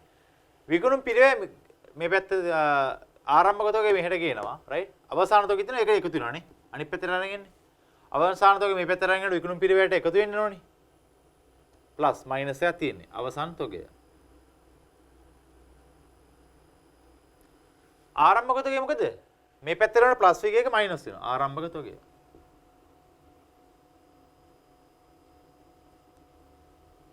ඔකයි ඉක්වේෂන් එක. right? ඔකයි ඉක්වේෂන් එක. දැන් මේක ස්ටේට්මන්ට් එකක් විදිහට තමයි ඔයාලට මම ප්‍රසන්ට් කරේ. ගණිතය ගිණුම් කරන සමීකරණය නැත්නම් ව්‍යාපාරික සමීකරණ වගේම තමයි. ඒතර මෙන්න මේ දැනුම අවශ්‍යයි ඔයාට P&L එක හදද්දි. මොකද සමහර වෙලාවට ගැනුම් දෙන්නේ නැහැ. එහෙනම් ගැනුම් දීලා නැත්නම් මෙන්න මේ තොරතුරු දීලා දෙනවා ගැනුම් මාට හොයාගන්න වෙනවා. එහෙම නැත්නම් වර්ෂය මුල තියෙන ණය හිමියන් දෙනවා වර්ෂය අග තියෙන ණය හිමියන් දෙනවා. සම් මිලට ණය ගෙවීම් දෙනවා. අන්න ඔය තුන දුන්නාට පස්සේ ගැනුම් හොයාගන්න වෙනවා. නම් ගැනුම් හොයන ක්‍රම දෙකක් ගැන අපි දැන් කතා කරා. මෙතන වැදගත් වෙන්නේ දැන් මම කලින් කිව්වාගේ දලලාභය මේකේ ප්‍රසන්ටේජ් එකක් විතර දෙන්නත් පුළුවන්. දලලාභය මේකේ ප්‍රසන්ටේජ් එකක් විතර දුන්නොත් එහෙම ඒකෙන් වල විකුණුම උපලබ්ධි කරගන්නත් වෙනවා.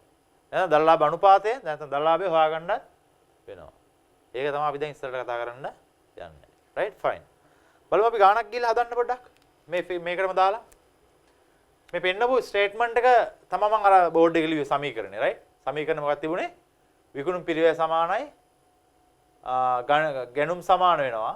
විකුණුම් පිරිවැය එකතු කරා අවසාන තොගය අඩු කළ ආරම්භක තොගය. right? right. මේක පොඩ්ඩක් බලන්න.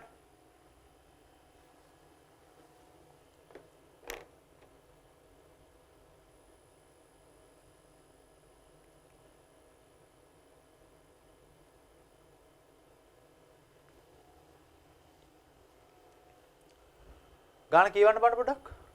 විනාඩි කිහිපයක් අරගෙන.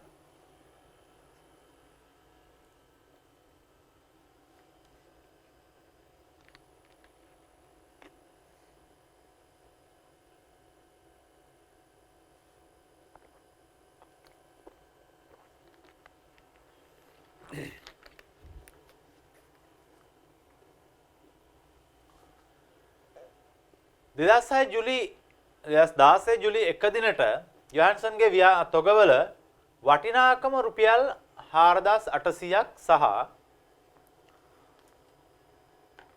2007 ජුනි 30 දිනට තොගවල වටිනාකම 9350ක් විය. ආරම්භක තොගය සහ අවසාන තොගය දීලා තියෙනවා. right? දැන් අහන්නේ 2017 ජුනි 30 අවසන් වර්ෂය සඳහා විකුණුම් රුපියල් 80000කි. එහෙනම් විකුණුම් වලගයත් ඔයාලා දීලා තියෙනවා. ව්‍යාපාරයේ දලලාභ අනුපාතය සියලු විකුණුම් අයිටම වල පිරිවැයෙන් 33.3 එකක් නැත්නම් 33.3ක් 100. right? කි වර්ෂය තුල ගැනුම් වල වටිනාකම කුමක්ද? අන්න ඔය තමයි පොඩ්ඩක් දැනගන්න. දැන් මෙතන දීලා තිබුණා ඔයාලට පොඩ්ඩක් පැටලෙනවා මේ. දලලාභ අනුපාතය right gross profit එක නැත්නම් gross profit ratio එක අනුපාතය වෙන්නේ විකුණුම් අයිටම වල පිරිවැයෙන් විකුණුම් පිරිවැයෙන් cost of sale එකෙන් කොච්චරද 33% 33.333% right 100න් 3න් එකක් වර්ෂයේ මිලදී ගැනුම් වල වටිනාකම කුමක්ද? එහෙනම් අපි හොයාගන්න යන්නේ මොකද්ද? ගැනුම් වල වටිනාකම කොච්චරක්ද කියන එක. right fine. ඊට කලින් අපි හොයාගන්න ඕනේ මොකද්ද? දලලාභය හොයාගන්න ඕනේ. දලලාභ අනුපාතය දීලා තිනවා. විකුණුම් දීලා තිනවා. විකුණුම් පිරිවැය හොයාගන්න. මොකද අපිට ඉස්සෙල්ලා කතා කරා වගේ මොකද ගැනුම් හොයන්න නම් දැන් අපි දැනගන්න මොකද? විකුණුම් ගැනුම් සමානයි විකුණුම් පිරිවැයට එකතු කරන අවසාන තොගය. අවසාන තොගය අපි දන්නවා. අපේ ගාව තියෙන මොකද? ආරම්භක තොගයක්. ආරම්භක තොගයේ තියෙන අවසාන තොගයේ තියෙන විකුණුම් පිරිවැය නැහැ. එහෙනම් අපි දැන් හොයාගන්නවා විකුණුම් පිරිවැය. විකුණුම් පිරිවැය හොයාගන්න වට තොරතුරු ටිකක් දීලා තියෙනවා. රයිට් විකුණුම් පිරිවැය හොයාගන්න දීලා තියෙනවා වට මොනවද? විකුණුම් සහ දල ලාභ අනුපාතය දීලා තියෙනවා. රයිට් අපි අර ඉක්වේෂන් එකේ එක ෆිගර් එකක් අඩුයි. මොකක්ද අඩු ෆිගර් එක? විකුණුම් පිරිවැය. විකුණුම් පිරිවැය නැතුව අපිට ගැනුම් හොයාගන්න බෑ. මොකද P&L එකේ විකුණුම් පිරිවැය කියලා කියන ආරම්භක තොගයට එකතු කරා ගැනුම් අඩු කර අවසාන තොගය ඒ උත්තරේ සමානයි විකුණුම් පිරිවැයට. වත් මෙතනදී ගැටලුව තමයි විකුණුම් පිරිවැය අපිට දීලා නැහැ. ඒ විකුණුම් පිරිවැය හොයාගන්න අවශ්‍ය තොරතුරු ටික දීලා දිනවා. දැන් අපි ඉස්සරම හොයාගන්න වෙන මොකද? විකුණුම් පිරිවැය. බලමු විකුණුම් පිරිවැය කොහොමද හොයාගන්නේ කියලා. රයිට්? කොහොමද විකුණුම් පිරිවැය හොයාගන්නේ? වාගේ විකුණුම් තියනවා හොඳට මතක තියාගන්න. කටපාඩම් කරන්න එපා. විකුණුම් තියනවා ඔයාගේ 80000 80000ක් විකුණුම් තියෙන 80000ක් විකුණුම් 80000ක් තියෙද්දි ඔයාගේ දල ලාභ අනුපාතය 33.1යි මොකෙන්ද විකුණුම් පිරිවැයෙන් එහෙනම් විකුණුම් මයිනස් විකුණුම් පිරිවැය මයිනස් දන්නේ නැති ෆිගර් එක අඩු කරාට පස්සේ එනවා වගේ දල ලාභය.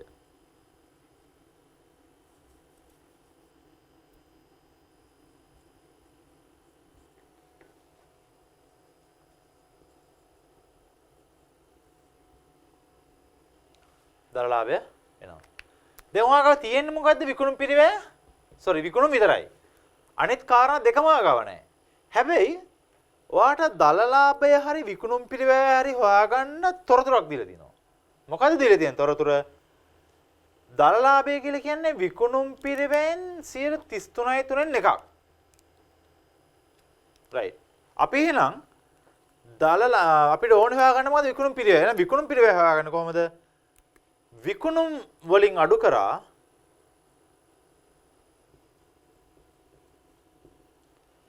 දැන් දලලාභ විකුණුම් පිරිවැය හොයාගන්න නේ සමීකරණ විකුණුම් පිරිවැය හොයාගන්න විකුණුම් පිරිවැය එක පැත්තට විකුණුම් පිරිවැය ප්ලස් දලලාභය අඩු කරා මේකෙන් විකුණුම් වලින් දලලාභය අඩු කරාට පස්සේ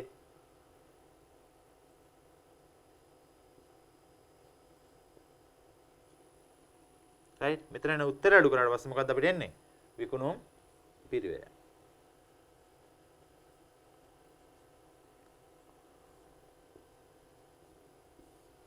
මේ ගණන් මේ accounts වත් මොකුත් නෙමෙයි මේ ගණිතය මම කරේ මොකද්ද විකුණුම් පිරිවැය උක්ත කරගත්තා එච්චරයි දැන් කියනවා දල ලාභ අනුපාතයේ මොකේ percentage එකක්ද විකුණු item වල පිරිවෙන් 133.3 එකක් එහෙනම් 100 මොකද්ද මේකෙන් තමයි එහෙනම් බේස් එක මේක පදනම මේක අන්න හොඳ වචන තමයි පදනම දල ලාභය 33.3 එකක් වෙන්නේ මෙන්න මේකෙන් එහෙනම් 100 කියන්නේ මේක හොඳට තේරුම් ගන්න. කටපාඩම් තමයි ඔයා කරන්නේ නැත්තම්. හුඟක් කටි මේ කටපාඩම් කරනවා. විකුණුම් පිරිවෙන් නම් 100 ගන්න මෙන්න මේක කියලා. එහෙම කටපාඩම් කරන්න එපා. දල ලාභයේ විකුණුම් පිරිවෙන් percentage එකක් නම් විකුණුම් පිරිවෙන්න ඕනේ 100. එහෙනම් දල ලාභය වෙන්නේ කීයද? 33යි 3න් එකක්. විකුණුම් කියන්නේ මොකද්ද? විකුණුම් පිරිවැය plus දල ලාභය. විකුණුම් පිරිවැයයි දල ලාභය එකතු අපි කියන මොකද්ද? විකුණුම් කියලා නේ. එහෙනම් 133යි 3න් එකක්. හරිනේ? වැඩේ පැහැදිලි. රයිට්? වැඩේ පැහැදිලි. දැන් percentages ටික බෙදාගත්තා. මෙන්න මේක අසම්පූර්ණ වාර්තාවලට විතරක් නෙමෙයි. ගිණුම් කරන්නේ සමහර අවස්ථාවල ඉතාම වැදගත්. රයිට්? උපලබ්ධි නොවු ලාභ ගණනය කරන්න. රයිට්? unrealized profit එක එහෙම ගණනය කරන්න තොගයෙන් විකුණුණාට පස්සේ සමාගම් ගිණුම් වල මේක ඉතාම වැදගත් වෙනවා. රයිට්? මේක හොඳට මතක තියාගන්න. ඒතර 100 ගන්නේ මොකද්ද කියන එක තමයි තෝරගන්න ඕන ඉතා ඕනෑකම. වැදගත්ම කාරණාව මේක. මෙතනින් කොහොමද ඔයා 100 තෝරගන්නේ? රයිට්? බලමු. දැන් විකුණුම් පිරිවැය නම් හොයාගන්න යන්නේ. රයිට්. විකුණුම් තියෙන 80000 වලින් අපි වම 33 එකක් බලන්න වැඩි හරියද කියලා. ඔයාගේ trial and error එකට මම යන්නේ.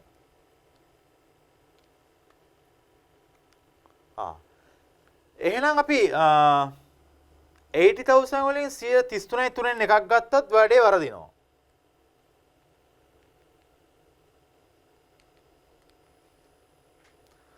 සමහර කට්ටිය කරන්නේ මොකද්ද? මෙන්න මේ ෆිගර් එකකින් 133ක් ගන්නවා. හරිද වැඩේ? නෑ. මේකෙන් 133ක් ගත්තොත් උත්තරේ දරලාභය නෙමෙයි. අපිට ගන්න ඕනේ මෙන්න මේකෙන් 133ක්. මේකෙන් 3න් එකක් නම් දරලාභය වෙනවා. එහෙනම් 80,000 divided by බෙදීම. right? මේක 133න් බෙදුවොත් මොකක්ද එන උත්තරේ? 100 එකක් කීයද කියලා එනවනේ. එහෙනම් බෙදන්න බලන්න ගණිතය. 80,000 divided by 33 වලින් 3න් එකක්. 100 percentage එකක් විදිහට.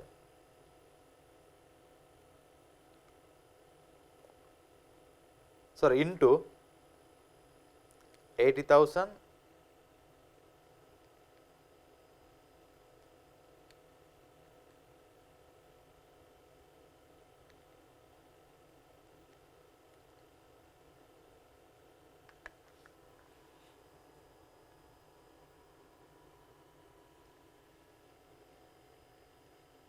hold on right කීයක් එනවද අපේ උත්තරේ 60,000 එනවා එහෙනම් විකුණුම් පිරිවැය කීයද 60,000 හරිනේ 100 කියන්නේ කීයද 60,000 100 කියන්නේ 60,000 නම් දැන් එකෙන් 3න් එකක් ගන්න 60,000 divide by 3 3න් එකන්නේ නැත්තම් 133ක් වැඩි කිරීම කරත් කමන්නේ 33ක් මම හිතනවා scientific calculator කොහොමද ගන්න දන්නවා කියලා right එහෙනම් 20000යි මෙන්න අපි හොයාගත්තා දැන් අපි දරලාභය දන්නවා සහ විකුණුම් දන්නවා හරිනේ 80000 minus 20,000 equal to 60,000 එහෙනම් දරලාභය කීයද 20,000 විකුණුම් පිරිවැය අපි හොයාගත්තා 60,000 දැන් මෙන්න මේකයි ෆිගර්ස් ටික. මෙන්න මේක තමයි බේසිස් එක. මේක ඉතාල වැදගත්. දැන් ඔයා බලන්න දරලාභ අනුපාතය කීයද කියලා? දරලාභය ඇවිල්ලා 20000යි විකුණුම් වලින් පර්සන්ටේජ් එකක් ඉඳලා ගත්තොත් එහෙම 125යි. විකුණුම් වලින් නම් 125යි. උතර තේරුම් ගන්න. විකුණුම් වලින් 125යි විකුණුම් පිරිවෙන් නම් කීයද? 33.3 එක. බලන්න 33.3 එකයිද කියලා? 60,000 into ඔව් අපි බැලුවානේ ඒකනේ already. විකුණුම් පිරිවෙන් නම් 133යි. දැන් බලන්න විකුණුම් පිරිවෙ විකුණුම් වලින් කොච්චරද කියලා? 175යි. හරිනේ? 175යි මෙන්න 100. පැහැදිලිනේ? විකුණුම් පිරිවෙ බේසිස් එකක් කියලා ගත්තොත් right? විකුණුම් පිරිවෙ බේසිස් එක කියලා ගත්තොත් දරලාභ අනුපාතය 33ක් වෙන විකුණුම් පිරිවෙන් එහෙනම් මේ දෙක එකතුව තමයි විකුණුම් කියලා කියන්නේ. අනිත් පැත්තට විකුණුම් 100 නම් මේ දෙක එකතුව තමයි 100 කියලා ගන්න. right? ඔන්න ඔය තමයි බේසිස්. මෙතන බේසිස් එක 100 විකුණුම් මෙතන බේසිස් එක විකුණුම් පිරිවෙය. right? ඔන්න ඔකයි උත්තර. එතකොට එක්සැමිනර් දෙන්න පුළුවන් ඔයාලට විකුණුම් දරලාභයේ විකුණුම් පිරිවෙන් කීයද කියලා. එතකොට විකුණුම් පිරිවෙය තමයි 100 වෙන්නේ. සමහරවිට දරලාභයේ විකුණුම් වලින් කීයද දෙන්න පුළුවන්. එහෙම නැත්නම් විකුණුම් වලට තමයි ගන්න. එහෙනම් 100 කියන්නේ කොතනද කියලා බේසිස් එක එක්සැමිනර් තමයි දෙන්නේ. ඒක විකුණුම් පිරිවෙ වෙන්නත් පුළුවන් or else it can be sales as well right දැන් අපි විකුණුම් පිරිවෙ දන්නවා මේක අපිට මේක නෙමෙයි උත්තරේ අපිට ගැනුම ඔය හොයාගන්න කියලා කියන්නේ විකුණුම් පිරිවෙ දන්නවා 60,000 දාන්න මෙතෙන්න 60,000 එකතු කර ආරම්භක ශේෂ ආරම්භක තොග කීයක් තියෙනවද ආරම්භක තොග තියෙනවා දැන් ජුලි ෆස්ට් එකට තියෙනවා 8,400 ආරම්භක තොගේ තියෙනවා 8,400 අවසාන තොගේ තියෙන 2007 තොග වලට නම 9,350යි. එහෙනම් ගණන් වල වටනකම කීයද?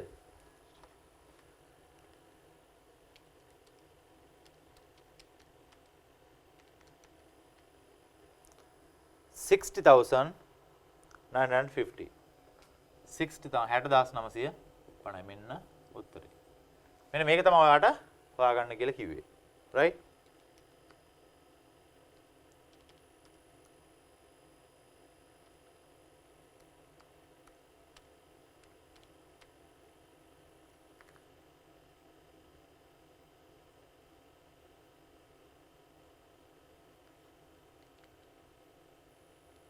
මම මේවට කියන්නම් කැලේ කොහොමද යූස් කරන්න ඕන කියලා රයිට් අපි මෙන්න මෙයාගේ කොහොමද ගන්න කියන මම කැලේ දන්නේ නැත්තම් රයිට් සමහර කට්ටිය දන්නවත් දන්නේ නැහනේ රයිට් මෙන්න මේ සයන්ටිෆික් කැල්කියුලේටර් එක මෙන්න මේ වගේක් නවාගාව තියෙන්නේ දැන් මෙන්න මේ වගේ දේවල් දශම ස්ථානනේ ඉතින් වැදගත් කාරණා මම කියන්නේ ඉරුම් කර නෙමෙයි මේක අපි දශම වලට හැරෙවුවොත් මෙන්න මේ විදිහට එන්නේ 133යි දශම 3.3 ඉවරයක් නැහැ අපිට උච්චර ගානක් ටයිප් කරන්න බෑ එහෙනම් ඔයා සයන්ටිෆික් කැල්කියුලේටර් එකේ මෙන්න මේ විදිහට ගහන්න අපි කොහොමද cost of sale හොයාගන්නේ අපිට 100 හොයාගන්න ඕනේ 100 හොයාගන්න නම් මේක 133යිනේ එහෙනම් 80000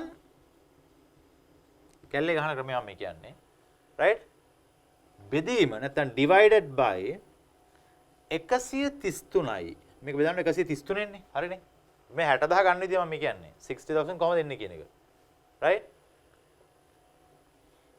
තියෙනවා ඔයාගේ A/B/C කියලා බටන් එකක් shift එකට බටන් දෙකක් පල්ලෙහැයි right ඒක එබුවම වල මෙන්න මේ වගේ මාක් එකක් පෙන්නනවා ඒ කියන්නේ බෙදීම භාග වාලියන්නේ එහෙමයි කැල්කියුලේටර් එකේ එක නැවත වරක් අර බටන් එක ඔබන්න 3 right මෙන්න මේ විදිහට ටයිප් කරලා වගේ shift එකයි සමාන ලකුණ එක shift එක ඔබාගෙන සමාන ලකුණ ඔබන්න right shift එක ඔබාගෙන සමාන ලකුණ ඔබනකොට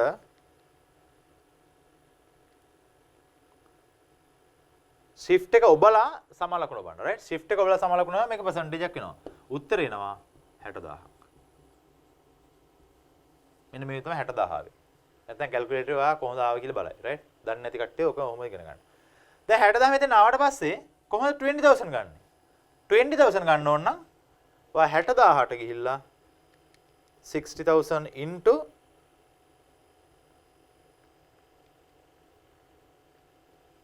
60000 into දැන් විකුණු පිරිවේ දන්න ඕනේ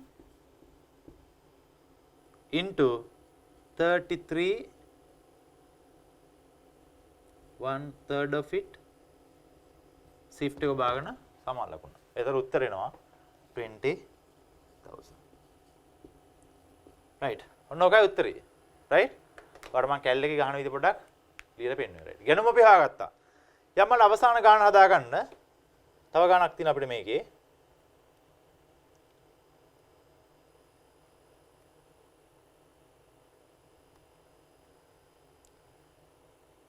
right මෙන්න හදලා තියෙන විදිහ මම පෙන්නන්න යනවාට right තේරුම් නැති කට බලා ගන්න මෙන්න මේ විදිහ. අර ස්ටේට්මන්ට් එක විදිහට දාලා දැම්මොත් එහෙම විකුණුම් පිරිවැය අඩු කරා මොකද්ද? අවසාන තොගය අඩු කරා. අවසාන තොගය ටික තොර ආරම්භක තොගය 8400 60950යි. ඔක අපොට මේ බැලුවොත් ලාභ ගණනය කිරීම සඳහා කොන්දේස් දෙකක් විභාගයේදී ඔබට ලැබිය හැක. ලාභය ගණනය කරන්න යන විභාගයේ කොන්දේස් දෙකක් ලැබෙන්න පුළුවන්. right මොකද්ද පළවෙනි එක? පිරිවැය ප්‍රතිශතයක් ලෙස ලාභාන්තිකය. මම කියන්නේ cost of sale එකේ ප්‍රතිශතයක් ලෙස. right ඒ කියන්නේ මම ඔයාලට පෙන්නපෙ ඉස්සලා බෝඩ්. right සහ විකුණුම් වල ප්‍රතිශතයක් ලෙස මේක ලැබෙන්නත් පුළුවන්. මේ දෙකෙන්ම ඔයාලට ලැබෙන්න පුළුවන්. මෙන්න මේක තමයි කටපාඩම් කරන්න එක්සෑම් එකේ. කටපාඩම් කරාට මේකට හරියන්නේ නැහැ. මේකට උත්තරේ කටපාඩම් කරලා ගන්න අමාරුයි. right එහෙනම් ඔයා මේ ගානට මම ඔයාලට හදලා පෙන්නනවා මෙන්න මේකයි. විකුණුම් පිරිවැය ප්‍රතිශතයක් ලෙස නම් දල ලාභය කියන්නේ 33.3 එකයි. එහෙනම් විකුණුම් පිරිවැය ප්‍රතිශතයක් ලෙස ගත්තොත් විකුණුම් පිරිවැය තමයි 100 කියලා ගන්න. මම රිපීට් කරනවා again. විකුණුම් පිරිවැය බේසිස් එක 100. එහෙනම් විකුණුම් පිරිවැය ප්ලස් දල ලාභය වෙන්නේ විකුණුම් එන 133.3න් එකක් වෙනවා. ඒක අනිත් පැත්තට ගියොත් දල ලාභ අනුපාතය 125 මම එනදී පෙන්නවා. right විකුණුම් වලින් නම් 125 කොහොමද වෙන්නේ? විකුණුම් 100 වෙන්නේ නේද? විකුණුම් වල ප්‍රතිශතයක් ලෙස දුන්නොත් විකුණුම් තමයි 100 වෙන්නේ. ඒතකොට ඒකෙන් අඩු වෙනවා විකුණුම් පිරිවැය. විකුණුම් පිරිවැය කියන්නේ 75ක් වෙනවා. ඇයි? දල ලාභය 25ක් ඉඳලා. 100න් 25ක් දල ලාභයෙන් ඒතකොට මොකද? විකුණුම් පිරිවැය. එහෙනම් විකුණුම් පිරිවැය සහ දල ලාභය එකතු තමයි විකුණුම් කියලා ගන්නෙ. එහෙනම් දල ලාභයේ විකුණුම් පිරිවැයෙන් ප්‍රතිශතයක් විතර ගත්තොත් 33.3 එකක් වෙනවා. විකුණුම් වල ප්‍රතිශතයක් විතර ගත්තොත් එහෙම 125ක් කියන එක එනවා. පොඩි හින්ට් එකක් දෙන්න මම ඔයාලට. හැම වෙලේම දල ලාභ අනුපාතය විකුණුම් පිරිවැයෙන් නම් ඒක වැඩි වගයක් වෙන්න ඕනේ. විකුණුම් වලින් නම් ඒක අඩු වගයක් වෙන්න ඕනේ. හරිනේ? ඇයි එහෙම වෙන්නේ? විකුණුම් තමයි වැඩි විකුණුම් පිරිවැයට වඩා නේ normally. ආර loss එකක් නැත්තම් දල ලාභය දල අලාභයක් නෙවෙයි නම් තියෙන්නේ. හැම වෙලේම ලාභයක් නැතිනම් විකුණුම් වැඩි. එහෙනම් වැඩි ෆිගර් එකකින් ගන්නකොට ඒක අඩු percentage එකක් එනවා. විකුණුම් පිරිවැය හැම වෙලේම අඩු වෙන ලාභයක් තියෙනවා නම් එහෙනම් දල ලාභ අනුපාතයේ වැඩි percentage එකක් වෙන්න ඕනේ. ඔය කට්ටියන් ඔළුවේ තියාගන්න. right fine. අපි ඒතර මේකට කතා කරා මෙන්න මේ කාරණා පිළිබඳව. මෙන්න මේ ටික කතා කරලා දිනවා. මොනවද? ගිණුම් කරන සහ ගිණුම් කරන සමීකරණය, මිලදී ණයට විකුණුම් සහ වෙළඳ ලැබිය යුතු කියන එක, මිලදී ගැනීම සහ වෙළඳ ගෙවිය යුතු කියන එක, මිලදී ගැනීම තොග සහ විකුණුම් පිරිවැය. right? මිලදී ගැනීම ගැනුම් කොහොමද ගලපන්නේ විකුණුම් පිරිවැයට සහ ආරම්භක තොග අවසාන තොග එකතු කරලා කොහොමද මිලදී ගැනුම් හොයාගන්නේ? මෙතන අපි කතා කරන්නේ මොකද්ද? ආරම්භක තොග අවසාන තොග ගලපමින් ගැනුම් හොයාගන්න එක. හැබැයි එතකොට ගැනුම් හොයාගන්න ආරම්භ තොග අවසාන තොග සහ විකුණුම් පිරිවැය දෙන්න ඕනේ. විකුණුම් පිරිවැය දීලා නැහැ. විකුණුම් පිරිවැය හොයාගන්න කොහොමද? දලලාභ විකුණුම් පිරිවැය අනුපාතයක් ලෙස තිබීදී හෝ දලලාභ විකුණුම් වල අනුපාතයක් විදිහට තියෙන විකුණුම් පිරිවැය හොයාගන්නවා. විකුණුම් පිරිවැයට ආරම්භක තොග අවසාන තොග ගැලපීමෙන් ගැනුම් ගණනය කරනවා. right. ඊට පස්සේ සොරකම් කළ මුදල් හෝ විනාශ වූ භාණ්ඩ මුදල් පොත උපජිත සහ ඉදිරියට කර ගෙවීම ඔන්න ඔය කාරණා තුන අපි කතා කරමු ඊළඟ සෙෂන් එකේදී. right fine. thank you.